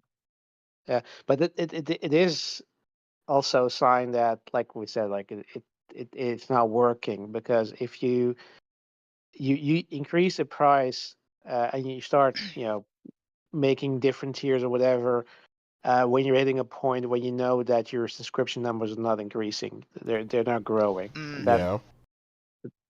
that's a point they've hit, the realization they've hit, and this is what they're doing. They're not going to maximize revenue. But But yeah, whether or not that's gonna make up for, because obviously people can drop it. There are gonna be people who are like, yeah, no, this is too much for me. I can't pay this, or they feel betrayed, or whatever, right? So they're gonna be, Mm-hmm. it's not gonna increase. So the only question is now, can they make up for the loss in numbers with an increased price and of course the cost, because that's kind of the other side of it. You know, you can make revenue, but if you have like you just paid the like $80 billion just for getting a publisher, that doesn't even mean all the operating costs you have, all the development costs you have. This is going to take like forever to be profitable. So Yeah, Yeah. that's the thing is that what they don't say is Game Pass brings in like 2.8 billion or whatever a year between all their subscriptions and shit between Xbox and mobile and all that other bullshit, and PlayStation Plus brings in 3.5. They're not putting day one games on there, so people are still buying these games that they say they only spend $1 billion or whatever on third-party games. That's great, but every third-party game that you put in there, you're also not making revenue off of coming the other way. You know what I'm saying? Mm-hmm. So people don't think about that. They're only paying $1 billion and they're bringing in like, yeah, but if you don't put those games on there, PlayStation's making money off those games too, and they're not losing their sales off their own games. Yep. Not to mention third-party games that are in the service day one and shit. People don't. I don't know how to explain to these people business that the enemy ran into business. They run it right into the goddamn ground. I'll tell you that. It's like I'm still lost with how people think that, how Microsoft thinks that they're gonna get people to subscribe to Game Pass now. I mean, because they created this. I the don't games think they do. at the end of the day it's gonna be 1% of time. it's at the end of the day it's just gonna be about the games. I mean, we clearly see they don't care about games, because look what they're doing. They're gonna literally remove. The rumor is they're gonna literally remove stop advertisement. That's different. That's a whole thing. No. Yeah, that's different. That's not what she's talking about. But that's like it's gonna be whether these games appeal to people or not. Oh, That's the thing with Microsoft, though. They're trying to make console-type games and get people on mobile and all this other shit to buy into this, and those people don't want to play these fucking games. But yeah, not only that. Look what happened to what's its name? You talk about it. Hellblade 2. Nobody played it. Well, no, I'm talking about just like mobile gamers. Mobile gamers are not play Hellblade or God of War or something like that. They're gonna play fucking Farmville and maybe they'll play Peepaw. I don't know, but what I'm saying is there's not that much crossover. People don't want to play Gears of War and shit on their phone, Halo on their phone. They don't. And if you think you're gonna get people to stream and all this shit, they don't want to play those games. They want to play swipe puzzle games and shit. You know what I mean? You're not going to get that crossover that you think you're going to. And the other thing is, I love how both PlayStation and Xbox are afraid about what can we call it? They're afraid of PC players. It's funny. It's absolutely funny how every company is tiptoeing when it comes to PC players. Xbox is not. That's because there's a lot of money being made on PC depending on what you make. Like if you make a gas type game, like a hero shooter or first person shooter campaign or MMO type game, there's a lot of money to be made on PC. But if you're playing a single player action adventure game, there's only a small audience there. But depending on what you're making, you can make a lot of revenue off from PC. You know what I mean? It's the same with mobile. They just have each platform has games that each one gravitates toward. Mm-hmm. There's certain genres that just excel and are popular on certain brands. Or certain platforms, I should say. You put Farmville on goddamn, or what's popular on mobile? You put Farmville or something like that. I don't play mobile games, if you can't tell. On PlayStation, ain't a whole lot of people playing that shit. We put Boom Beach, or I don't know what's out there for mobile games. Yeah, it's just different demographics. It's a different demographic, exactly. Yeah, but anyway, like we've said, we beat that topic to death, so we're going to go ahead and move on. The next thing that came up from Microsoft, this is still placed as a rumor because no one really knows whether or not this is true or not. Xbox is looking to stop their marketing entirely in Europe, which, if anybody is aware, they get murdered in Europe. It's pretty much, 95% PlayStation territory. So it looks like, at this point, they're not really seeing a benefit to marketing there. They may be stopping it altogether, another cost-cutting measure, which honestly kind of makes sense to me. You're getting murdered there. You never really gained any traction. If people are going to buy it, they know about it already over there, so they're going to make the decision they're going to make. Yeah, exactly. They're still selling it there. They're just not going to market it. So they're just stopping the marketing there, which, if anybody's seen the budget for some of the marketing for some of these games, they're massive. Halo was famously $500 million, and $250 million of that was marketing. So if you're cutting marketing throughout Europe, that can make a big deal. How much that actually gets cut down, we won't really know until we actually see them do something about it. Does that consist of not, sending the posters and stuff when Fable comes out, or games like that? Or is it just, marketing as far as commercials? Again, like I said, it's a rumor right now, so we don't know what exactly that's going to entail when they do that. Most likely it's going to be a cut back and not entirely cut, because I think that would be kind of crazy. But again, wait, hold on a minute. Destin Legary told me it's because they're going to be rolling out new hardware. Marketing in Apparently, Europe? it's only coming to Europe. You said what, Weeb? Go ahead. I said you're telling me they actually do marketing in Europe? Oh, you haven't seen any? Oh, man. Oh, man. We've said they're going to cut back. I never seen it. No, man. It's it's crazy. It's funny that you say that, though, but a lot of people say the same thing. They're like, they don't really see it in the first place, so what exactly are they going to cut? So what's his name? The marketing guy, Alan Greenberger. Oh, Aaron Greenberg. Aaron Greenberg, yeah. So they're gonna cut his job then? He's just gonna bust out a trying tweet. to figure out what job he does, but that's a whole other discussion. That's the only advertising I see on anything Xbox related. Definitely. Yeah. I don't know what they're ultimately gonna do, but that's, like I said, that's the rumor right now. It's not. We won't really be able to discuss it in detail until we know. But yeah, because I was reading the article by Tom Warren. He said it was from a tipster. He hasn't been able to verify it. Okay. But according to the tipster, yeah, they're gonna stop marketing for the consoles. But and focus only on Game Pass and the cloud and PC and controllers. And I'm like, are we keeping that focus still on PC though, huh? Absolutely.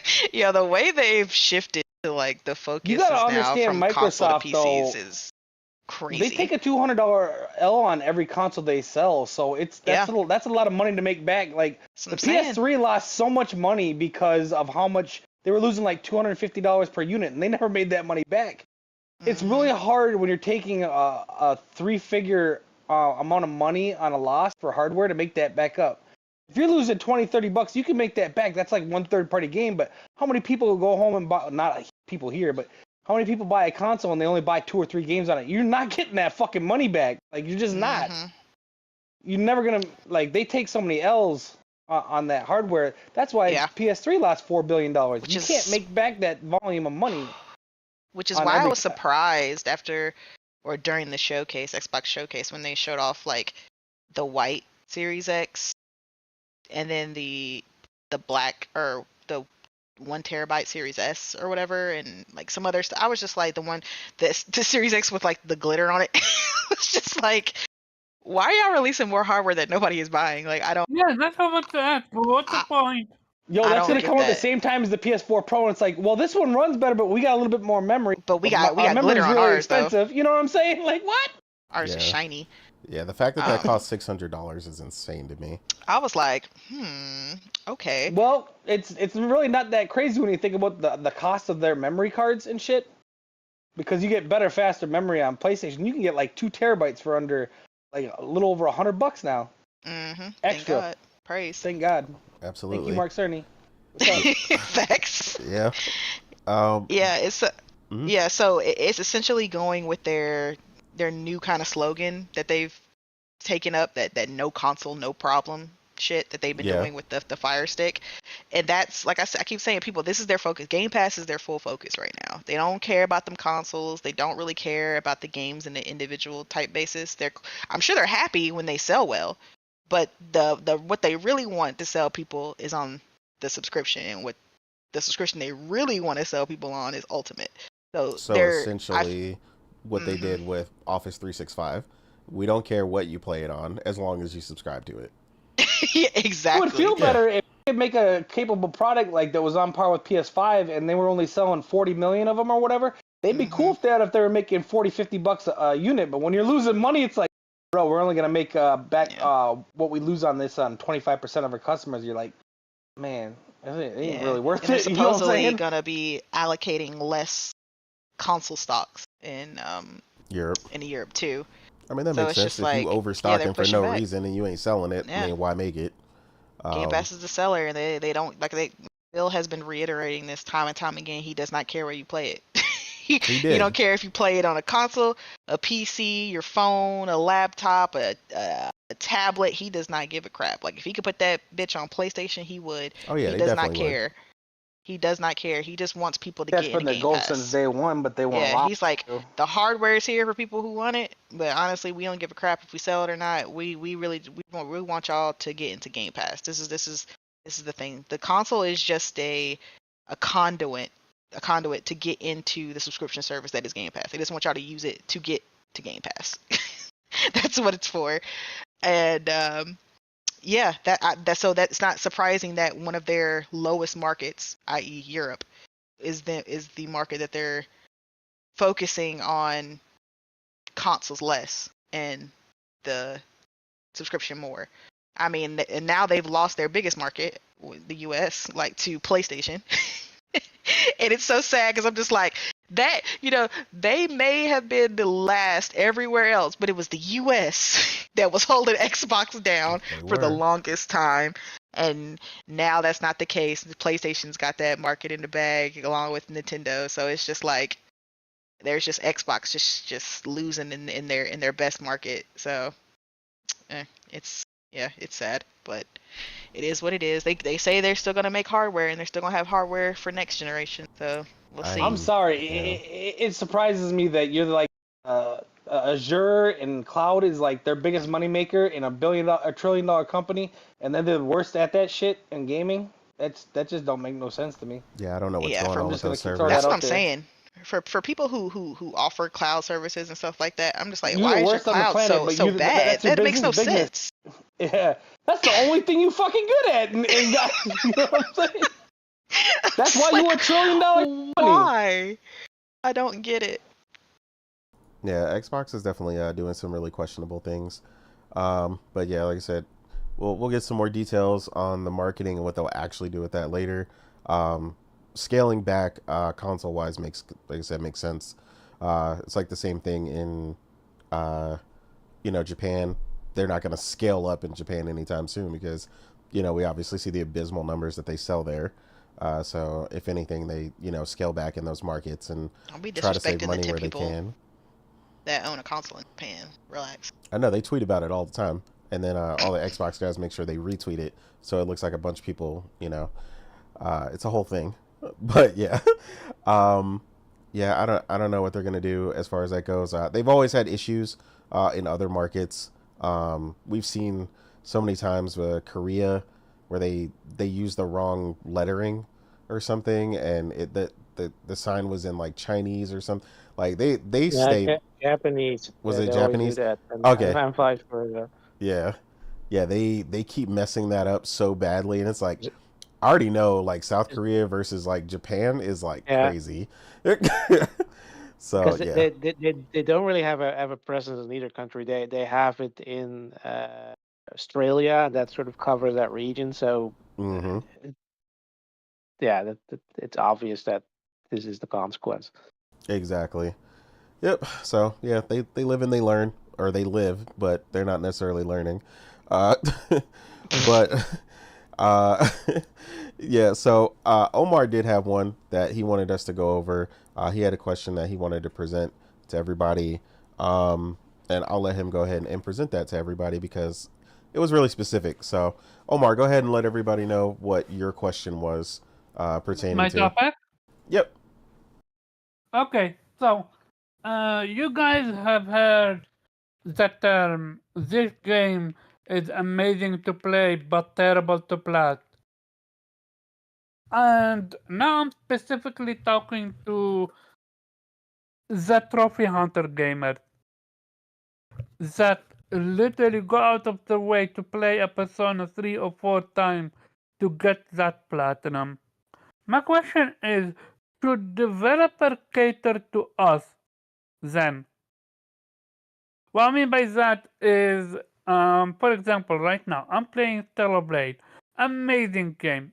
Absolutely amazing game. I can't stop gushing about it.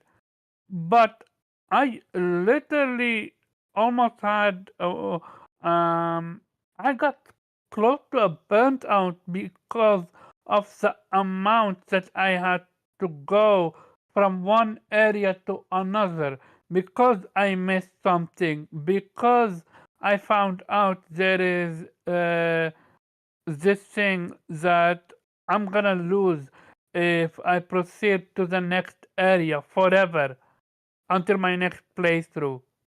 And as someone that's trying to get the platinum, I feel that developers, if you're gonna think about, okay, in order to get the platinum, you need we put 49 cans that we are not gonna show it to you on the map. We are not gonna what you call it, give you a small map where you can see where it is. You're not even gonna get its own highlight. There is a single upgrade for it where your what you call it, your drone shows you the can logo, but if you blink, you miss it. To me, I'm like, I love trophy hunting, but make it fair. I have no issue doing two playthroughs, like I absolutely don't. But if I'm literally wasting close to an hour of my time just purely to switch between teleporters, I'm like, what's the point of that? It's not challenging. It's it's not. It's absolutely not fun, and it's not like um I'm forced to because let's say there is a difficult boss that I didn't beat. So because of that, I'm being hard on myself. No, I'm literally playing the game the way it's intended, and I want to get the plot, and yet I'm being punished for it. I just think that you can make platinum fun. I'm not saying to be easy, no. Like, I have no issue collecting those 49 cans. But show it to me on the map. Or give that upgrade. Make it so the cans are visible where they are. The thing about the map is there is not even a way to turn on or off your icons. So there is no way to put a marker on your map.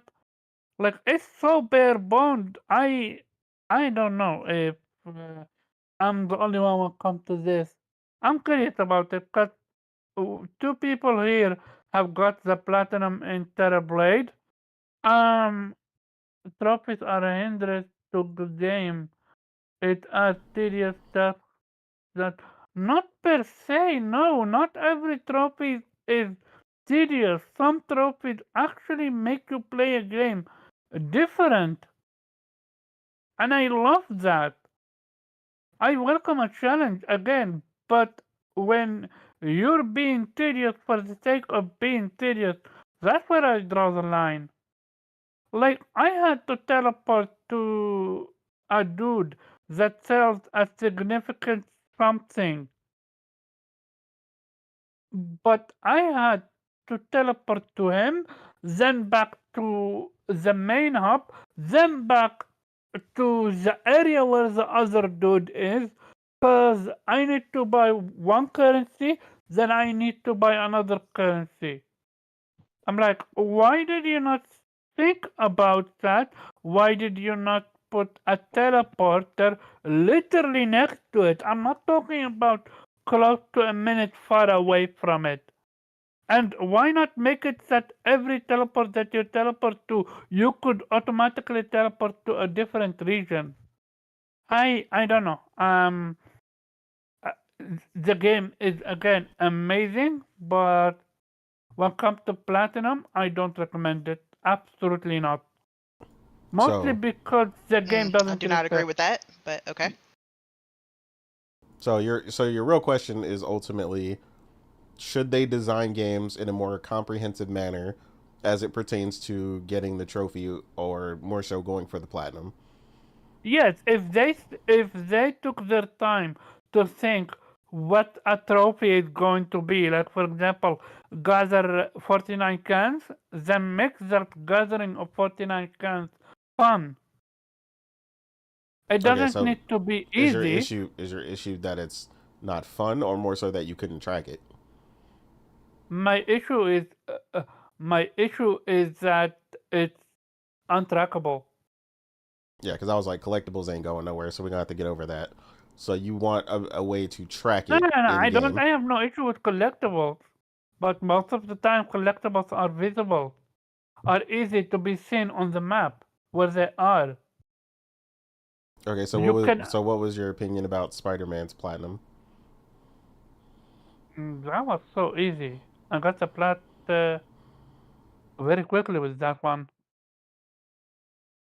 Okay, so that one you believe is designed the way that you would like platinums to be designed. Is that it? Horizon Forbidden West have that as well. Okay. When it comes to collectibles, even what we call it, Ghost of Tsushima. The wind guide you where you need to go. Okay, so more so your question is not necessarily pertaining to specifically trophies, but if you're looking for things in a game, your question is more so one of game design. Should they you want them to design it in a manner which is trackable and easy to locate, if they're wanting you to collect these items in a game? Correct? What I wanna give a perfect example, for example, the God of War Raven. That's the only reason why I didn't get the platinum. Yeah, Cause the I hate girl, that trophy. cause the Raven was, and it looks like the Raven are locked behind a difficult boss. Do you understand what I'm saying? Yeah, but I mean, that you okay? So your problem is, you keep saying the difficulty thing or the boss. Like, I get what you're saying, but like, there's collectibles and then there's the boss stuff. Like, those are two separate design mechanics. Like, they're not gonna No, no, no. always just put something behind a boss for a trophy. Like, that's gonna be one trophy perhaps, but not all of them. So like the one that you described as tedious. Like, I find that tedious, but at the same time, there are certain things that, again, sometimes in your case, we did warn you when it came to Stellar Blade how to go about getting the actual cans and the way you should move around the world in order to prevent backtracking so much. So there is a way, or a systematic way, to move around certain games in order to prevent an excess amount of backtracking. So I get what you're saying on one end, but that's also a product of you not wanting to use the guide from the jump either. So again, this is just a Yes, pro. I This just is, wanted to play the game, and that's but I fine, understand what. and that's fine. So the consequences, like, because we had a conversation about this earlier. Like when I told you Priscilla played The Last of Us, I beat The Last of Us, and I only had to play it about a quarter. after, and I got the platinum. Priscilla did not, because she wanted to play the game without using the guide. So she had to play the game 2 to 3 times in order to get the platinum and cleanup, because stuff was all over the place. She wanted to play the first playthrough blind. So I think, while I get what you're saying, it's also a matter of up to the gamer to use the tools available to them to do that. Now what I do agree with you on, that yes, we would hope that they would think about that and give us trackable items in a game, being able to track them, being able to potentially mark their locations in places that you've gotten them, so that it makes it much easier to gather those items, and not something sloppy like Hogwarts, where they added a ridiculous number of collectibles and you just kind of had to pick, choose, and refuse in the end. They had a list of them in game, but you couldn't necessarily track exactly what you were missing. So I agree, they can be sloppy and they can kind of seem real last minute and thrown in. So while I don't completely agree with you on Stellar Blade in particular, I do agree with you that there should be a way to track it, and that they should consider that when they are, designing the game. But now that we got, we kind of got what you're putting out there. Morgan, how do you feel about this? Because I know you were big on the conversation. Okay, first of all, I don't listen to Omar. Go for the plat for Stellar Blade. Okay, he's doing too much. All right, Just make sure to use YouTube, he's over here. I told him back when he was in a certain area to go ahead and use the guide. He didn't want to do it, and now he's upset because he has to backtrack. When I told him, I tried to help him beforehand. He didn't want to listen, so that's on Omar. All right, don't listen. Don't let him discourage you. The plat is easy. Okay, if you want to plat the game, plat the game. I do agree. I never said it's not easy. Okay, but you told people not to go to get the plat. Yeah, because I said it's time consuming. Well, he said it's and tedious. Regardless, it's easy, so don't let him discourage you into getting it. But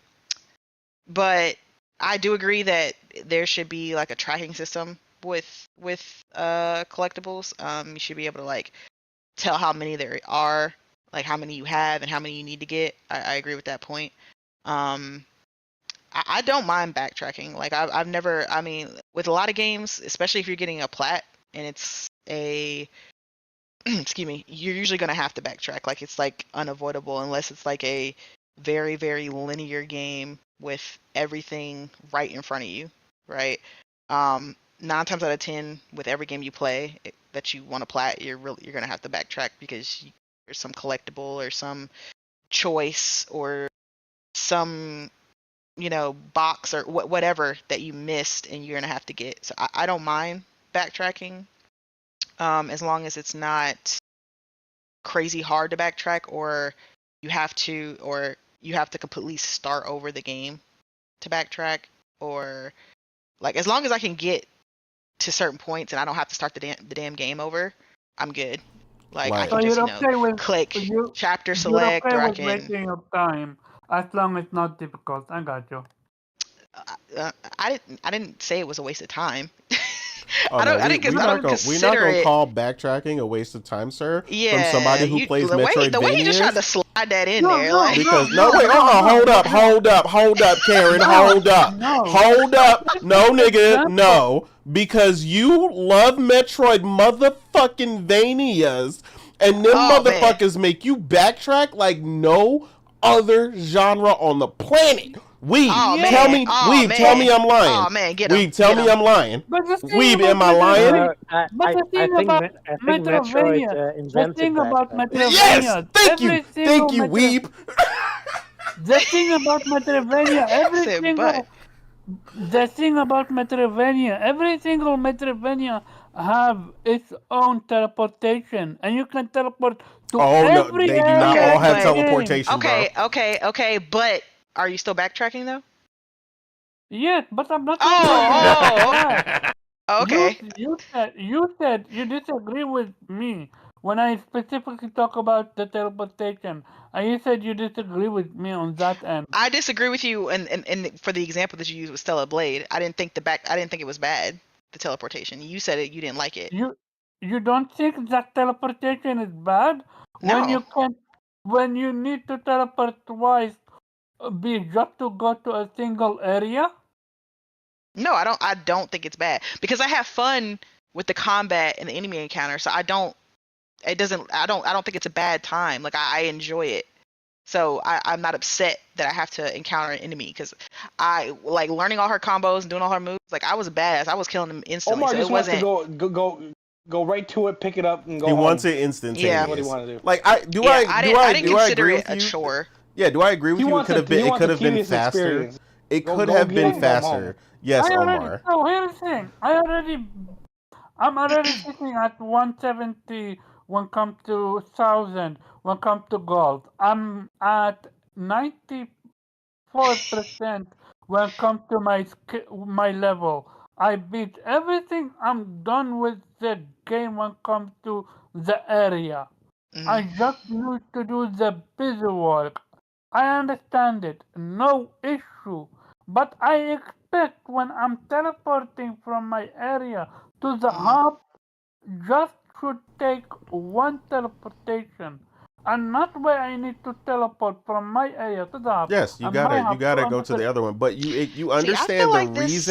the reason you are having to do this so much is because you did not systematically get the stuff when you were in the area to begin with. That is what we are explaining.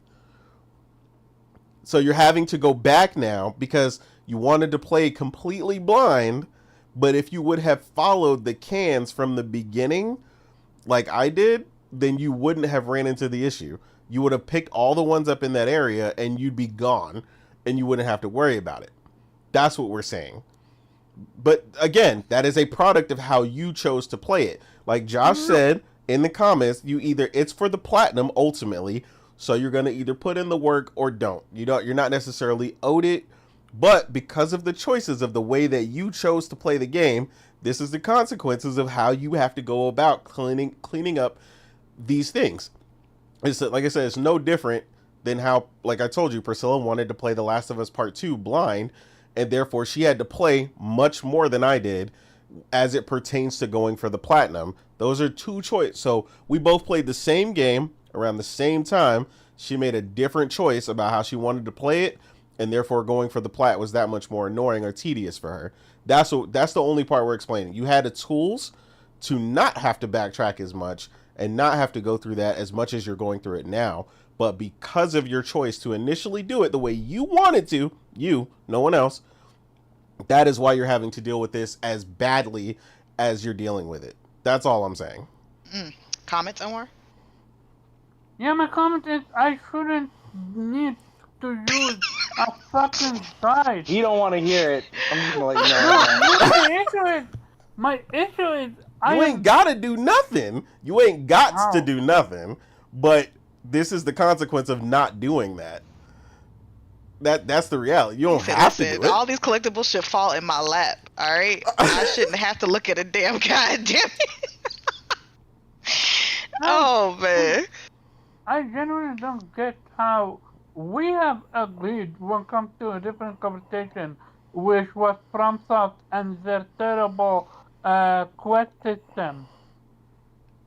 Yes. And that's literally the same thing. No, I it's can not. literally say, so if I use the guide in FromSoft, I should be golden.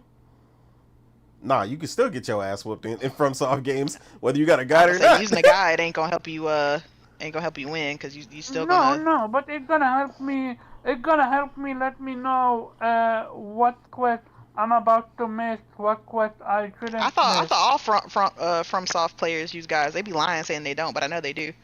Yeah, a No, lot of them be using it. they use guide, which was me and Nate's point was it shouldn't be the case. It should be Oh, I highlighted. thought that was for the story. Yeah, I was No, talking about for the story stuff. We had that conversation long time ago, but my thing is that's literally close to it. So it's very interesting to see him now switching and have a different. Oh man, he take said you on it. switching up. Nah, He said you switching up, Nate. No, Oh, so man. So the with stuff one game, what I said in that game is the extra items and things that people go for, they have to look them up because there's no way quest wise right? We're talking about quests.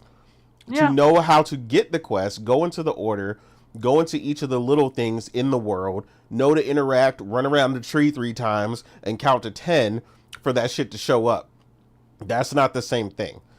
We agreed with Stellar Blade that with any game, that if there is a collectible, they should be trackable. That's what we agreed on. I'm totally fine with them putting it on the map.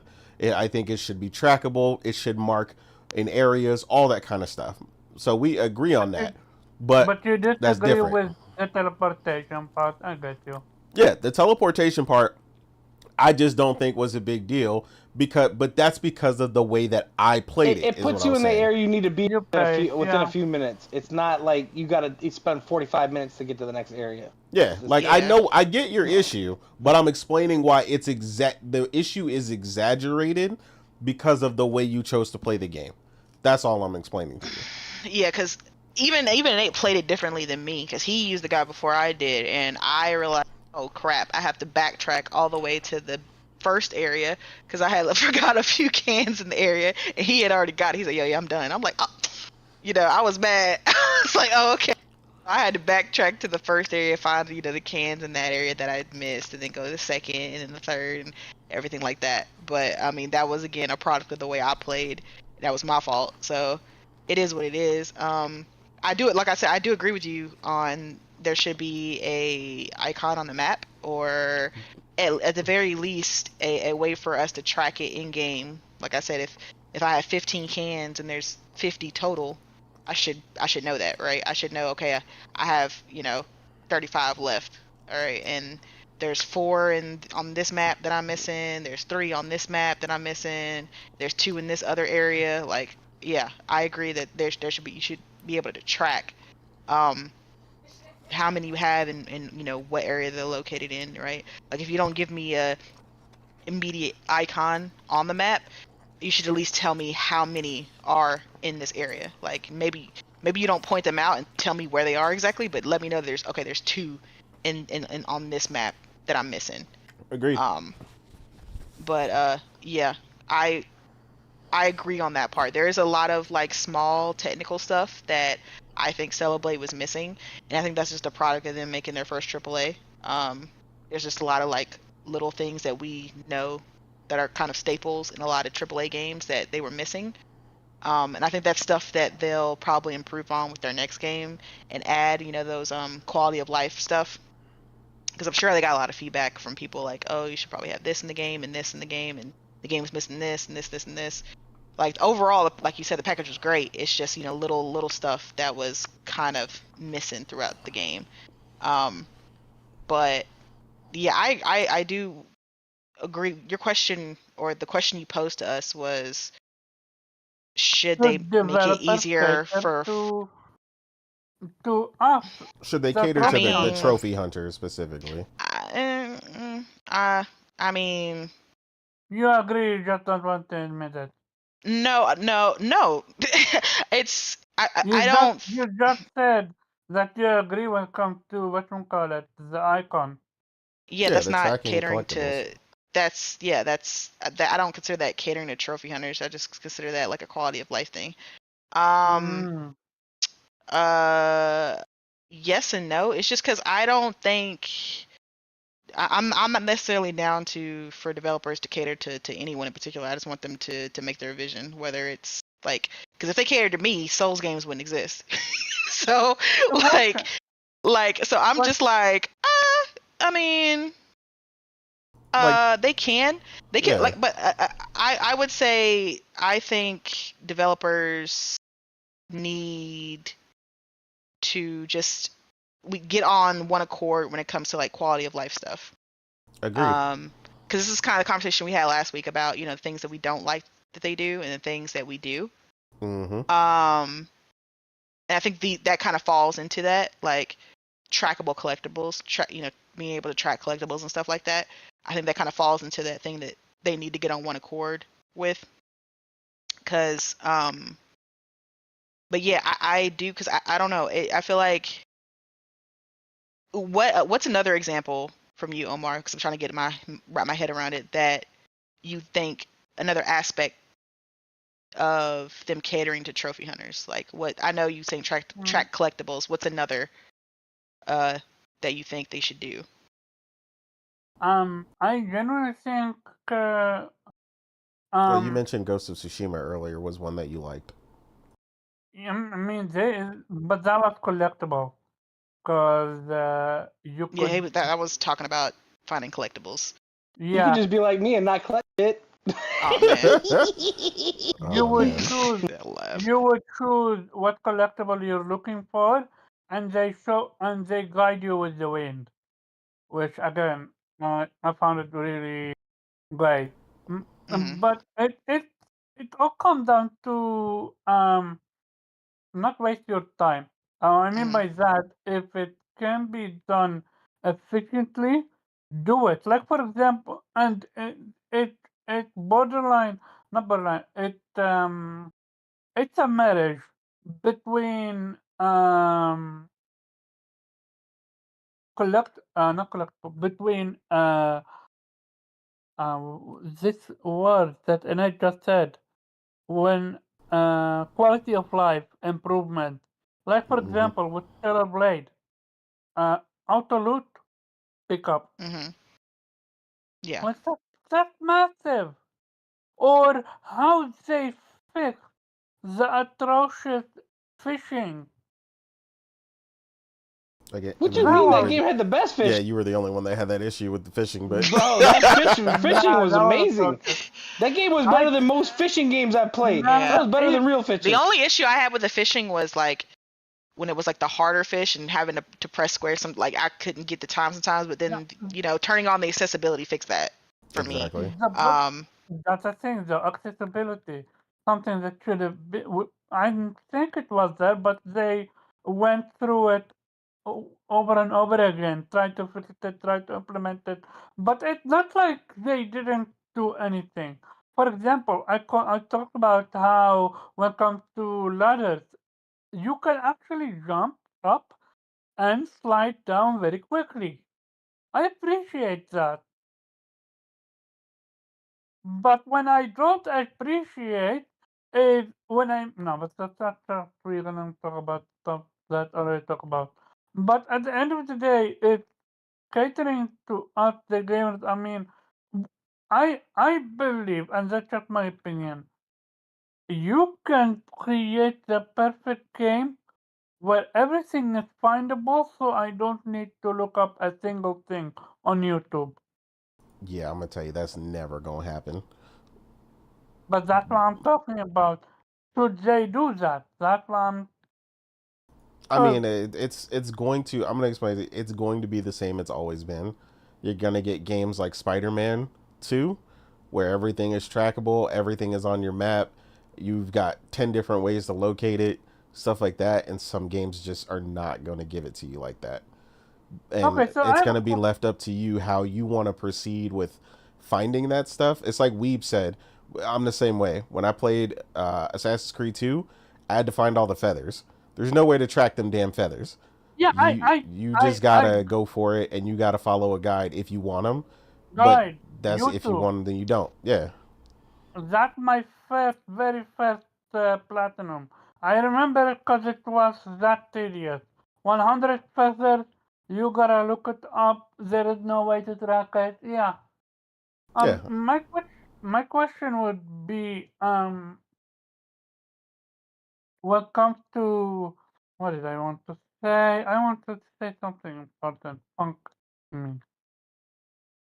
Oh yeah, I remember. I This remember. man just died inside I for a rem- minute. yeah, I remember. For fuck's sake.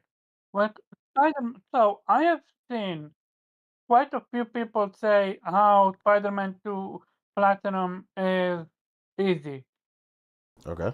and how the game is not long, not short, perfect time. People went ahead, played it, finished it, got the plat, and moved on. Hmm. Did that make you feel that you didn't earn your platinum? Because the platinum is so easy. Nah, I don't have that issue. You know, difficulty Me don't mean neither. shit to me.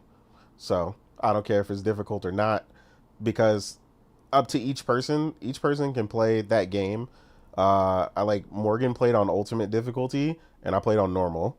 I did not care No, that Morgan was I'm playing on ultimate. I'm not What? talking about the difficulty. I'm talking No, about how I'm easy. saying No, though. he knows what you're No, talking about. I know He's what you're just saying. saying. I'm just saying Oh, okay. it whether or not it's hard or not, right? Like, did I earn it? Each person chose how they wanted to earn it, is what I'm saying, right?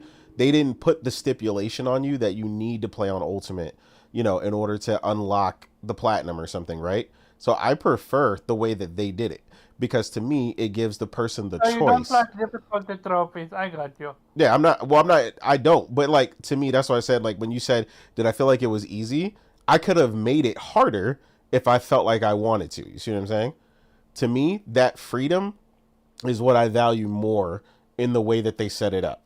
I know some people hate that because they want the platinum. They want the platinum to be tied to difficulty because they say that they like difficulty. But again, that's a different conversation that we've had before, where we talk about how people claim they like to play on hard difficulty, but then when there's not a trophy for it, they get upset. Which to me tells me you don't really like to play on hard difficulty.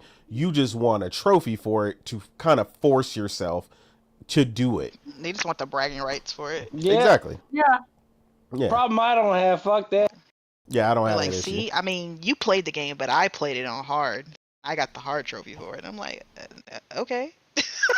Yeah, and Congrats, I guess. Yeah, and I've gone for it, but I don't tell people like that wasn't why I did it, right? Like I did it because like I wanted to do it because I enjoyed the game. Like the games that I have the difficulty trophy for, like Dead Space 1 and 2, the OG, like those were crazy. Like if you got breathed on the wrong way by an enemy, you were dead.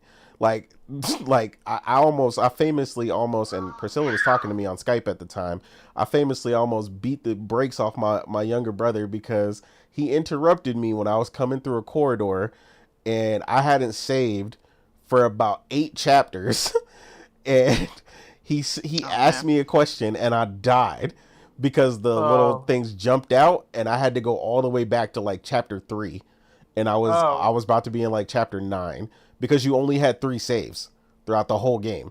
So I had systematically planned where I was going to save and stuff like that. But like, that's a reason why that trophy is so rare, right? A lot of people didn't get it because of the limitations they put. Like, at the same time, right, I didn't have to go for it, right? And that's where, like I said, I agree with Josh, where it's like, I get the annoyances and I do, but that's why we said we agree and disagree with you on 2 different things, right? I think they should always be trackable and stuff like that. Like it drives me up a wall that Morgan and Priscilla have the platinum for Hogwarts Legacy, but I refuse. I refuse to go back. We want to talk about we using Stellar Blade. You want to talk about a bad fucking plat? That's a bad plat. That is what I consider a bad plat. Not Stella. Because it's locked behind RNG. Yep. Yeah. It was. That's one of the reasons why I didn't get the plat in Returnal. As much as I love that game, locking that shit behind RNG. Oh, the terrible. RNG thing. Yeah, that's another thing. I don't like the RNG, locking stuff behind RNG. I'm not dealing with that. I'm not about to play the gotcha system in a game for a trophy. I'm not doing that. That's literally it. Yeah. I need an area to have that specific recording, and if it's not there, go do another run, dude. Exactly. But always Hogwarts, you need to get that 100 loot or whatever, and they're random. They're not in a specific area, and you don't know when they drop. So go beat enemies left and right. That game. Yeah, I mean, but we don't ultimately disagree with you, right? We do agree that that they can design them very badly, right? Like Morgan mentioned, and this was crazy to me. I didn't know because I used the guide initially because Morgan is the one that told me about the game, which was Guardians of the Galaxy. I did not know that if you miss a single, like just one collectible, you have to play the whole game over again, even though there's a chapter select, which makes no sense because what is the point of chapter select if you can't just go back and get the item? I missed it on the last fucking chapter, bro. That shit still pissed me off. I had to play to that fucking end. Yep. So yeah, they can And that definitely game is amazing, eh? design them better. That game Yeah, was it's a But great amazing. that's the game. thing. I hope we get a second one. Amazing game, terrible to plot. Yep. Yeah, it was definitely kind of crazy that they designed it that way, but yeah, I agree with you. Weeb, did you have anything you wanted to add? Nope. Cool. Oh cool. damn. Hey, look. Who said no? I'm good. It'd be like that. It'd be like that. Oh, But yeah. man. So our last topic, real quick, and we'll get up out of here. It is now the latter half of the year. We kind of know what's coming up. We know what is on the horizon for most of us. What we're interested in. Obviously, we're still waiting on some finalizations for some dates for some of these games to get nailed down. But we have a pretty good idea of what we're going to be playing for the rest of the year. So I wanted to get everybody's most anticipated games for the rest of the year. I mean, if you got more than 5, cool. But I wanted to try to pull 5 out of y'all. Oh Jesus. Yeah, you ain't got to give 5. If you got 5, cool. If you got more, you tell me we play games. we definitely do that. We definitely No, do that Omar, over we here. don't. This is a movie podcast. It's a movie podcast. Oh man, That makes sense. Okay. I know. We're gonna give out our review of the latest Disney flicks next week. But yeah, since this was something I added, So that's everything basically because they own everything. Everything. Oh man. Exactly. But yeah, I don't know who's particularly ready for this. I'll ask Weeb first, since Weeb tends to really kind of have a plan for what he's gonna play. I had a feeling you were gonna Weeb, man, you're the man with the plan half the time. So I'm like, I think Weeb kind of has an idea. Oh man. I mean, that plan went kind of out of the window this year with this crazy schedule. I have to make choices. Like, yeah. Yeah, the thing is, like, what's coming? I mean, 5, man. I don't even think I can keep the it Mana game. to 5. You can, if you got more, go for it, man. Shoot it out there. Let the people know. And the chat too, y'all participate, man. What are y'all looking forward to? Because like my plan is like what I'm gonna try a few things out, like Flintlock, that's coming. Mm-hmm. But yeah, what I basically already pre-ordered. Like I have new Star Wars games that's coming out end of August, and also Visions of Mana. So yeah, they're gonna have to make a choice. I think it's September, if I'm not mistaken, the East 10's gonna come out. That's absolutely one of my most anticipated games of this year. Day 1, eh? Day 1, absolutely. End of year, Assassin's Creed. Absolutely. I mean, that definitely got me excited again, seeing the setting. And of course, it always helps when it upsets a certain section of the gaming sphere. Oh, always. And Mario and Luigi RPG. Looking forward to that one for me. Yeah.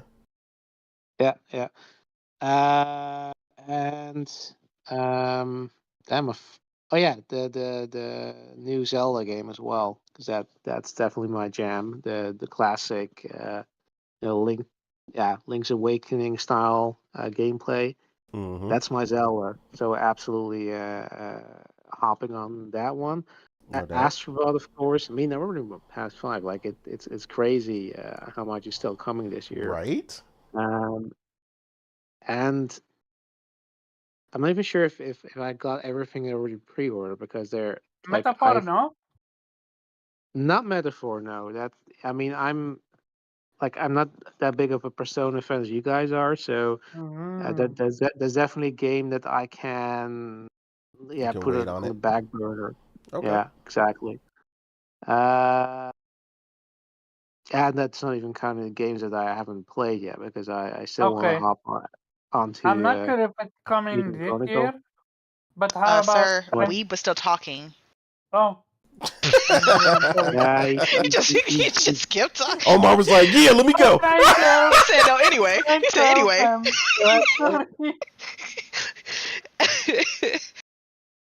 Um, Go ahead, Weep. yeah, I mean, yeah, you can list the games that already came out, but that's not. Yeah, I mean, my backlog is huge. It's basically the conclusion of Yes. this. Yes. I have the feeling I'm missing a few. We don't have we don't have release dates for everything, right? We know that Mhm. Xbox don't have Dragon none of Age- their games. That's the thing with them is they got like 4, 5, 6, 7 games because they ain't released nothing all year, and they're all supposed to come out between sometime this year. Like, are you gonna put them all in the same month or what? That's the thing with Game Pass too. They have this problem every year. Like when you look at, they usually have 1 or 2 months in the spring or like the winter to summer months where it's like, yeah, that's a good month or that's a good month. But then the fall comes and it's like, you just get that shit in October, November, you're good for the year, dog. Yeah. Okay, You know what I Nelson, mean? are you all right? Right. I didn't know you were called Time Omar. spinner. No, but go ahead. But Please. yeah, I mean, Dragon Age, Veilguard, Absolutely. definitely. But yeah, we don't have a release date, but we know it's coming. I'm not excited for anything that Xbox is throwing out. I mean, Avowed doesn't look, yeah, Oh, what about Indiana and Jones? What but about Avowed? only reason I'm gonna play this is because Machine it's machine games. games Yeah. and it's in Game Pass. But yeah, nothing that they've shown impressed me. Like they should go back to Wolfenstein because that's their jam. Yeah, true. Agreed. What Agreed. about Time Spinner? Yeah, that's not gonna be a high priority for me, Omar. I'm gonna get to it, but there's just too much still coming and still my backlog before I'm gonna hop onto that one. Gotcha. Cool. Yeah, I think that's about it. I mean, yeah, Cool. yeah, That's a some solid few list. smaller ones. Yeah. Solid list, Weep. Omar, you are rearing and ready to go. So hop in. So I'm with everything that we said, but I'm Okay, gonna so we're done. I'm gonna add my own. For example, Time Spinner. I'm excited about it. It's gonna come out this year, which it should be. Morgan, that Squire game, is it coming out this year? Plucky Squire. Squire game? The Pluck. Plucky Oh, Squire. they haven't given a Yeah. release date, so I don't know. Oh, Yeah. never mind then. If it comes what out, about then Plucky that? Squire. You could just say that. What about that Xbox? The game that we both excited for. Oh, the game that you can't remember that you keep calling the train game? You ain't excited for that game. That wait, the one from whatchamacallit, the metro or train. You see, that's He exactly what I keeps just said. calling I it said that. the game that you keep calling the train game. You're not excited for that. You don't even know the name of the damn game. How can I not? You be keep calling excited it the about- train. Because Told you I the name don't of the remember game it. several times. You mean Because replaced, I sir? can't for the like of me remembering the name. So you Call you're it the not- train game. Ain't got You I said you're am not excited excited for it, about- young man. You're not. So you're talking Okay, about we will replaced. see. You're talking We about will Does that see replaced, have if a I'm Omar? gonna play it day one or It does not. not. It doesn't We will have a see. date. But they showed it recently at the Summer Games Fest. Yeah, and Yeah, I was know, but I've been excited. waiting. I've been hearing about that game. Waiting for that game for 2 years. Yeah, already. that also Yeah. does not have a release date. Yeah, but it doesn't have a release date. Anything associated with the Xbox ain't got no goddamn release date. So Yep. yeah, real talk. There is this game that I was super excited about it, but it's dropping literally next week. So I mean, that still I'm gonna counts. move. So what game? Yeah. Sorry. You said there's this game that's dropping Yeah. this week. So what is it? Yeah. Oh, so it's a match. Oh my god. You don't remember the name, do you? No, it's not that. He It's knew. not that. It's not. He never does. It's not that. I'm gonna get slack for it because It's the one with the jumping and the platform. It's a Metroidvania. Oh yeah, we know. We knew. That's why I said jumping and platforming. It's called Bow. That's the only name that. Bow or Okay, Bow so Wow? here Oh, it's oh yeah, I've called seen that. it's called Bow Path of the Teal Lotus. Okay, It yeah. launches next week, and I'm super excited about it because the back design is literally hand drawn, Okay. and I think it's Chinese. Visually, for me, it looked great, and I can't wait for it. It reminds me of a lot of Metroidvania, but yeah. But it actually reminds me a little bit with Ori, so I'm looking forward to Oh see God. how the full game shaped to be. Cause I played the demo and I can't wait. But Okay. yeah, Star Wars as well. I think for the most part, everything that's coming out end of the year is day one. Sounds like a plan to me. Okay. Uh, Nelson, I know you. I know you got at least 3 for me. I know at least 3. So I'm only saying 2 because they come out around the same time. okay. I ain't gonna have to. I know you got one Astrobot nobody and Space said. Marine 2. There you go. That's what I was waiting on. I know you foaming at the mouth for Space Marine, so I know you was excited. I am, and they're coming out at like the beginning of September, so it's like Wukong and Star Wars and stuff like that don't really make no sense because I ain't gonna get very far into it before those 2 games out, and I'm gonna be fighting for my life to play my own PS5. Yeah, I was gonna And say I'm not buying the another kid's one coming until for November. I'm not buying a new one until November, so you. No doubt. then they'll have their own PS5. Then leave me alone. There you go. Yeah, you're gonna be fighting the 2 demon spawn over there. Yeah, exactly. They've Oh. been checking the dates too. They're See? like I heard- 81 days till like they ain't gonna 81 be no days, fooling them okay, either yeah. or putting them on the back burner. What you Astrobot mean it don't come made out? sure of that. What you mean it don't Yeah, come what do you out? mean? Look, It says 3 days. it Why says ain't you right here. Yeah, Nah, that's what's they up. know. Like there ain't no fooling them. Like, oh, it ain't come out yet. I can't lie to them. Like, look at this. Nah, I feel you. Mm-mm. Cool. Morgan, ma'am, I know you've got a plethora of them as well. So go ahead and hit us with Yeah, them. but I know them all, but you putting me on the spot, like made my mind blank out a little bit. Oh. Maybe that's just me just trying to cope with the fact that I have too many games. Yeah. But probably my most anticipated is Metaphor. Definitely that's day one for me.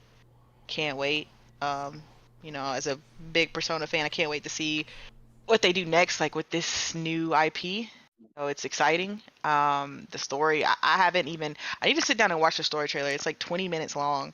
And I haven't looked at it because I kind of don't want to, because I don't want to spoil myself. But at the same time, I do want to watch it. I watched it the moment you Because posted knowing it. Atlas, I'm not even gonna Don't understand what be the hell the strong. story is anyway.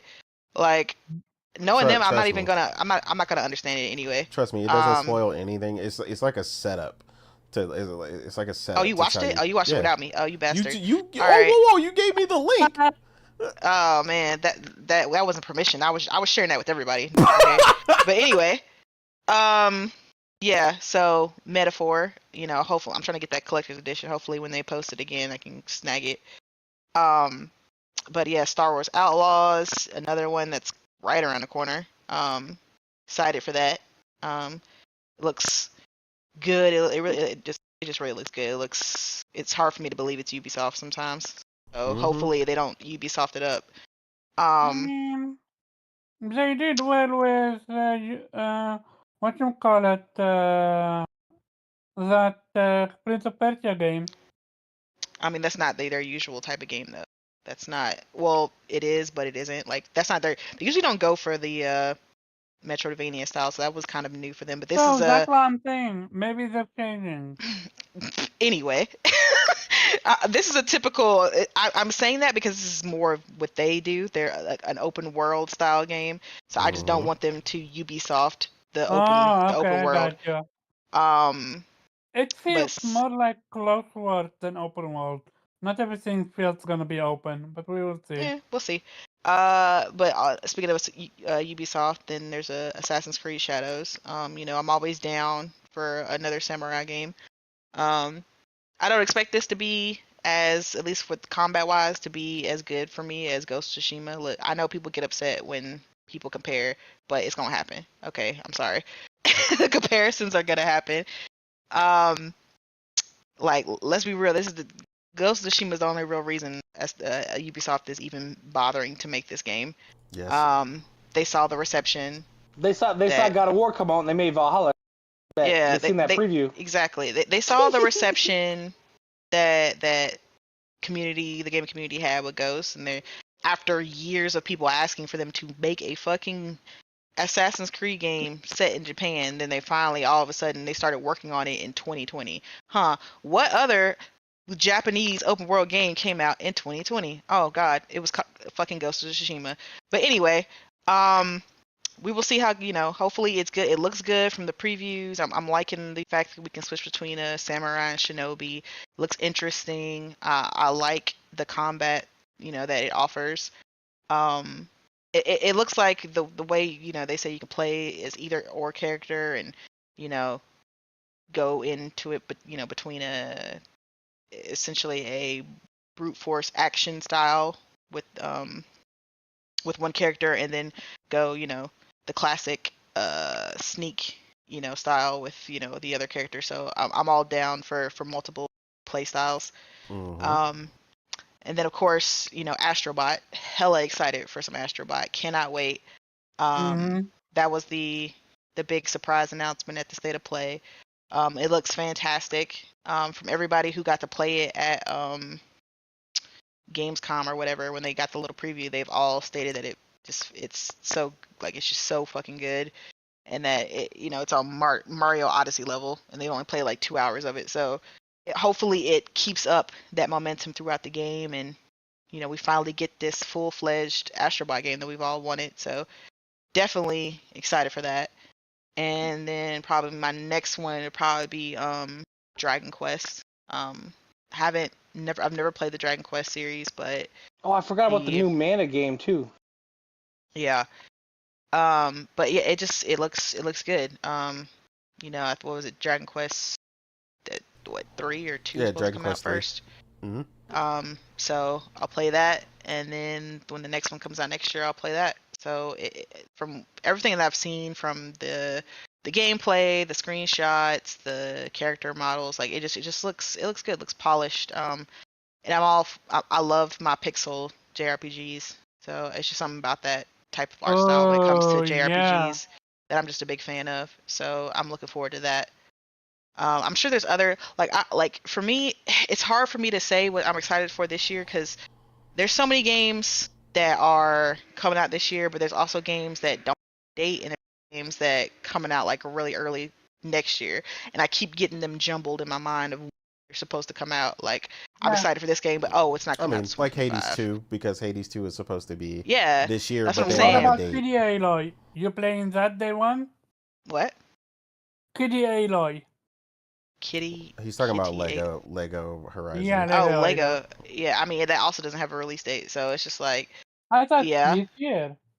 It just said fall 2025. I mean, that could always get pushed back, but yeah, I'm getting that. But again, it's just so many games that don't have a date, or are supposed to come out this year, or I forgot my other game. Bro, they're gonna end up releasing all these games in a matter of like 3 months that are plus the ones that are already, what do you want to call it, announced, and people are gonna be like, why didn't our game sell? What? Yeah. Yeah, it's just, oh god, it's just so many. I don't know, that's why you put out 10 games in 1 month that I want to play, like. Yeah. I just can't get behind the idea that there's just nothing to play. Like, there's just so many freaking games out right now, and I don't have the time. Like, I completely forgot about my game that's supposed to come out next month, the Precinct that I want to play. It's like the top-down cop game. That game looks so fucking good. And it's supposed to come out in August. So that's another one. The Precinct. It's like it's like a little kind of top-down cop simulator type game. Yeah, it looks really good. It's like a noir cop top-down thing where you kind of like build up your cop and gain stats and stuff like that. It just looks really good. since I've seen it. It's supposed to come out in August, so that's another game I'm looking forward. That's a day one for me. And I'm sure there's like other indies that I'm not even thinking about. That Ace Attorney trilogy. Ace Attorney, yes, thank you. Yep, Like that's what I'm saying. Like I I can't keep up. There's Dead so Rising? many fucking games. Oh, I may or may not be getting Dead Rising. I'm not sure. Yeah, it's a no from me. Oh man. I need to go ahead and can I wish list Ace Attorney? But so I won't forget. And Metal Gear Solid Delta if it comes out this year. Oh shit, is that coming out this year? It's supposed to come out this year. Yeah, I mean, yeah. What's the date? I can't. They didn't give us. Oh my god. They didn't give us the solid date yet, but it's 2024 for sure. Especially because they already let people pre-order. Oh the CD. yeah, that's fucking day one, absolutely. And I'm about to see if Konami about to fuck this shit up. They I swear to God, they better. I swear they better not, because it from the previews it looks good. It looks great. You can choose like the different. I like the fact that they gave you the ability to choose the different like different control schemes. Yeah, the control schemes and the art style. Yeah, like you can change the color palette to look like the older style games or the new, and I like that. But we'll see if they kept, if they paying homage to Kojima and kept what made the game special in it and not try to modernize it and fuck it up. So we'll see, because I'm gonna be a harsh ass judge against this game. Because this was one of those games that changed me as a child. Close to your heart, yeah. Like I have a special love for Metal Gear, and I just don't want Konami to just essentially Konami it. Like the Silent Hill 2 game that's supposed the remake coming out. I know that's not necessarily Konami. That's the mother dudes who made the other game, fucking who made the Medium? Them people. Those guys. Yeah. Bloopers. Oh, yeah, Booby Blooper. Team. Boober Team. Yeah. Team. I call them And Booby that Team. shit, I mean, it looked like Booby. Like that shit just looks ass. That shit like no Yeah, Boo Boo that Team. That looks shit like- like Boo Boo. PlayStation 3, yeah. Yeah, it just does not look good. And I'm just It like, fucking function worse shit too. Granted, I'll admit it. I only played like 30 minutes of the game because I felt like I was playing a PS1 responsive ass game. I was like, well, I can't do this shit. This shit, I ain't got no nostalgia with this. I can't do this one. Yeah, it's Trash. basically. So I'm like, yeah, for Metal Gear, we'll see. Hopefully it doesn't disappoint. Oh yeah, Metal Gear will be day one for me. I just don't trust Konami, but that trailer really helped because Konami not that good. Yeah. I'm trying to think. I'm sure there's a bunch more indies and stuff, because that's really what that's probably going to be my most played type of games, because there's just so many indies out right now. And of course, the game that you said in the beginning of the podcast, Nobody Wants to Die. Yep, Nobody Wants to Die. It comes out next week. Like it's just so crazy. Many games. I don't have time. Like I'm trying to make time, but it's just like you can't make time, man. You just gotta take it where it comes, essentially. Yeah, but that's why I'm trying to prioritize certain games over others, right? Because I'm only gonna have, like I said, so much time, so I gotta prioritize which games I really want to focus on. So agreed. Couple day one, the rest will get bought in the fall sale or the spring sale. You know exactly. That's what I'm saying. That's the good thing about waiting, putting some stuff in the back burner. You can always get it at a cheaper price, and with the added advantage of, getting all patches. The updates and yeah, exactly, and patches and stuff, so that by the time you play it, it'll be like the peak version. Yep. So, there are benefits to waiting.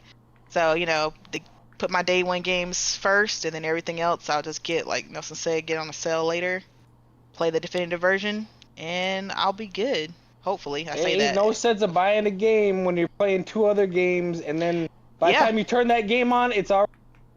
I mean, that's essentially what I did because I bought what was the game I bought?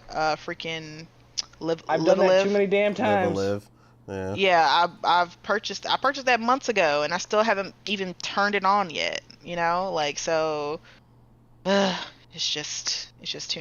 There's a bunch of indies I've purchased that I haven't even bothered to play yet. So again, like Noah said, there's really no point in buying these games, and if I'm not gonna, plan on playing them in the next 7 days or whatever. So yeah, that's all I got. No doubt. Again, great list. Everybody's clearly anticipating plenty of games. As for me, obviously, a lot of us share a couple of them. Obviously, Star Wars Outlaws, I'm looking forward to tremendously. The game looks incredible. Assassin's Creed Shadows, of course, I'm all about some ninjas and samurai just destroying things. Stalker 2, I'll be picking that up on PC. That game looks really, really great. It's nice to see Stalker brought into modern day because the original was not very well received, but 2 looks a lot better. From the look on Phil's face when he was playing the game, he looked incredibly worried. Yeah, I mean they were having some technical issues when they were on the show floor. I'm not worried about that once I get it in my hands though. So I'm sure they'll have that ironed out. Stalker 2. Oh, yeah, okay. They were having some I sort know y'all of looking forward to that. yeah, they were having like some sort of screen flicker or screen tearing issue on When the was show this? floor. That was whatever the last when they had Gamescom or not Gamescom, their game event or whatever during Summer Games Fest. They were showing the Okay. game live and Phil was trying to play it, but somebody stated later that also tried it on that same setup, said that they couldn't get like some sort of screen tearing or something to stop happening. Oh. So that's why there was an issue. Well, do you know what they were playing it on? They were playing on PC. But Oh, yeah, okay. something was wrong with the way they had it set up or something. So Gotcha. yeah, and they couldn't really get it situated. Yeah, I'm sure that's an earlier build too. So Exactly. it is. Yeah, so I'm not even worried about it by the time I get a hold of it. Of course, huge, absolutely massive for me, Metaphor Refantasio from the Atlas Go. team. I cannot freaking wait. One of their first new IPs in a long time. I love every single thing I've heard about this game since the team has talked about it, period. It looks phenomenal. I literally day one, like I'm talking about days off type thing. Like I gotta dig in and I don't want to see nothing else in my way. Like that is my most anticipated, most likely. Like they Atlas has been knocking it out of the park this year. So I'm all ready for that. A surprise for me, Mario and Luigi Brotherhood, or Brothership rather, not Brotherhood, sorry, Brothership.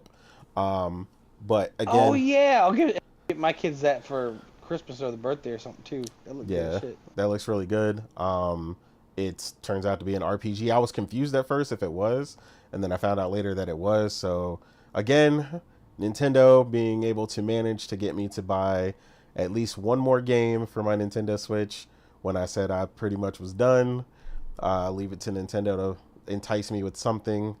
So yeah, there's definitely that. And then of course Dragon Age Veilguard, like some of you guys said earlier, Dragon Quest 3, Suikoden 1 and 2, the remaster, is also supposed to be lined up for this fall. So I'm ready for Konami to also get their stuff together with that and go ahead and give us a release date. Flight Simulator 2024. I've always played Flight Simulator for years. This one looks like they're stepping it up a notch with giving us a lot of missions and some other things to do in the game, and really kind of focused on kind of like doing a job essentially, where it looks like you can rescue people as the Coast Guard and do some other cool things as far as private flights and a bunch of stuff. So it looks like they're really taking the game aspect serious of the Flight Simulator. So I'm excited for that.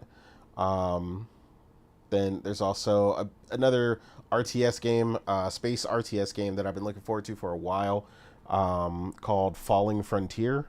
The game looks really, really good. I've always been a real big fan of RTS games, but specifically I'm also a big sci-fi fan, so that game looks really great to me.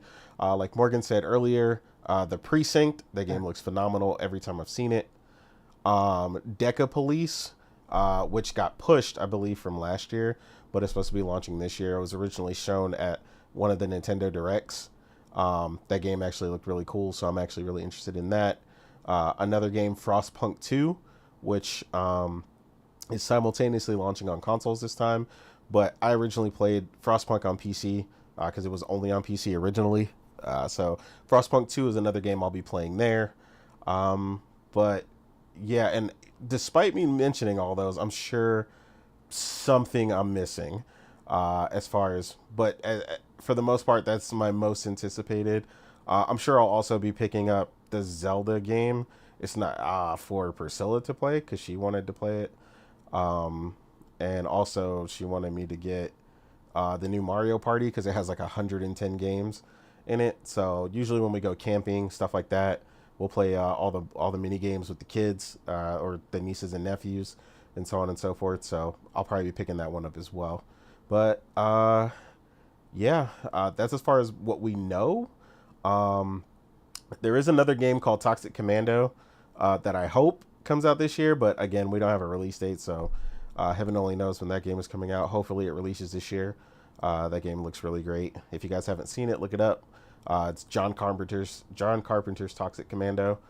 Just looks like it's I gonna be a lot of forgot fun. about that. That game looked cool. We saw it like 2 years ago. Yeah, the game looks dope, but yeah, we haven't seen anything since. So hopefully soon, because it looks awesome and it's co-op.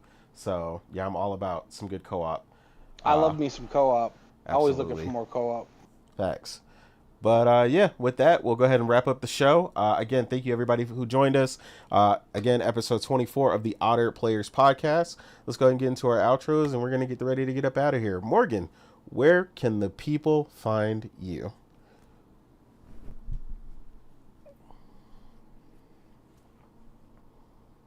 Oh, my bad. Sorry.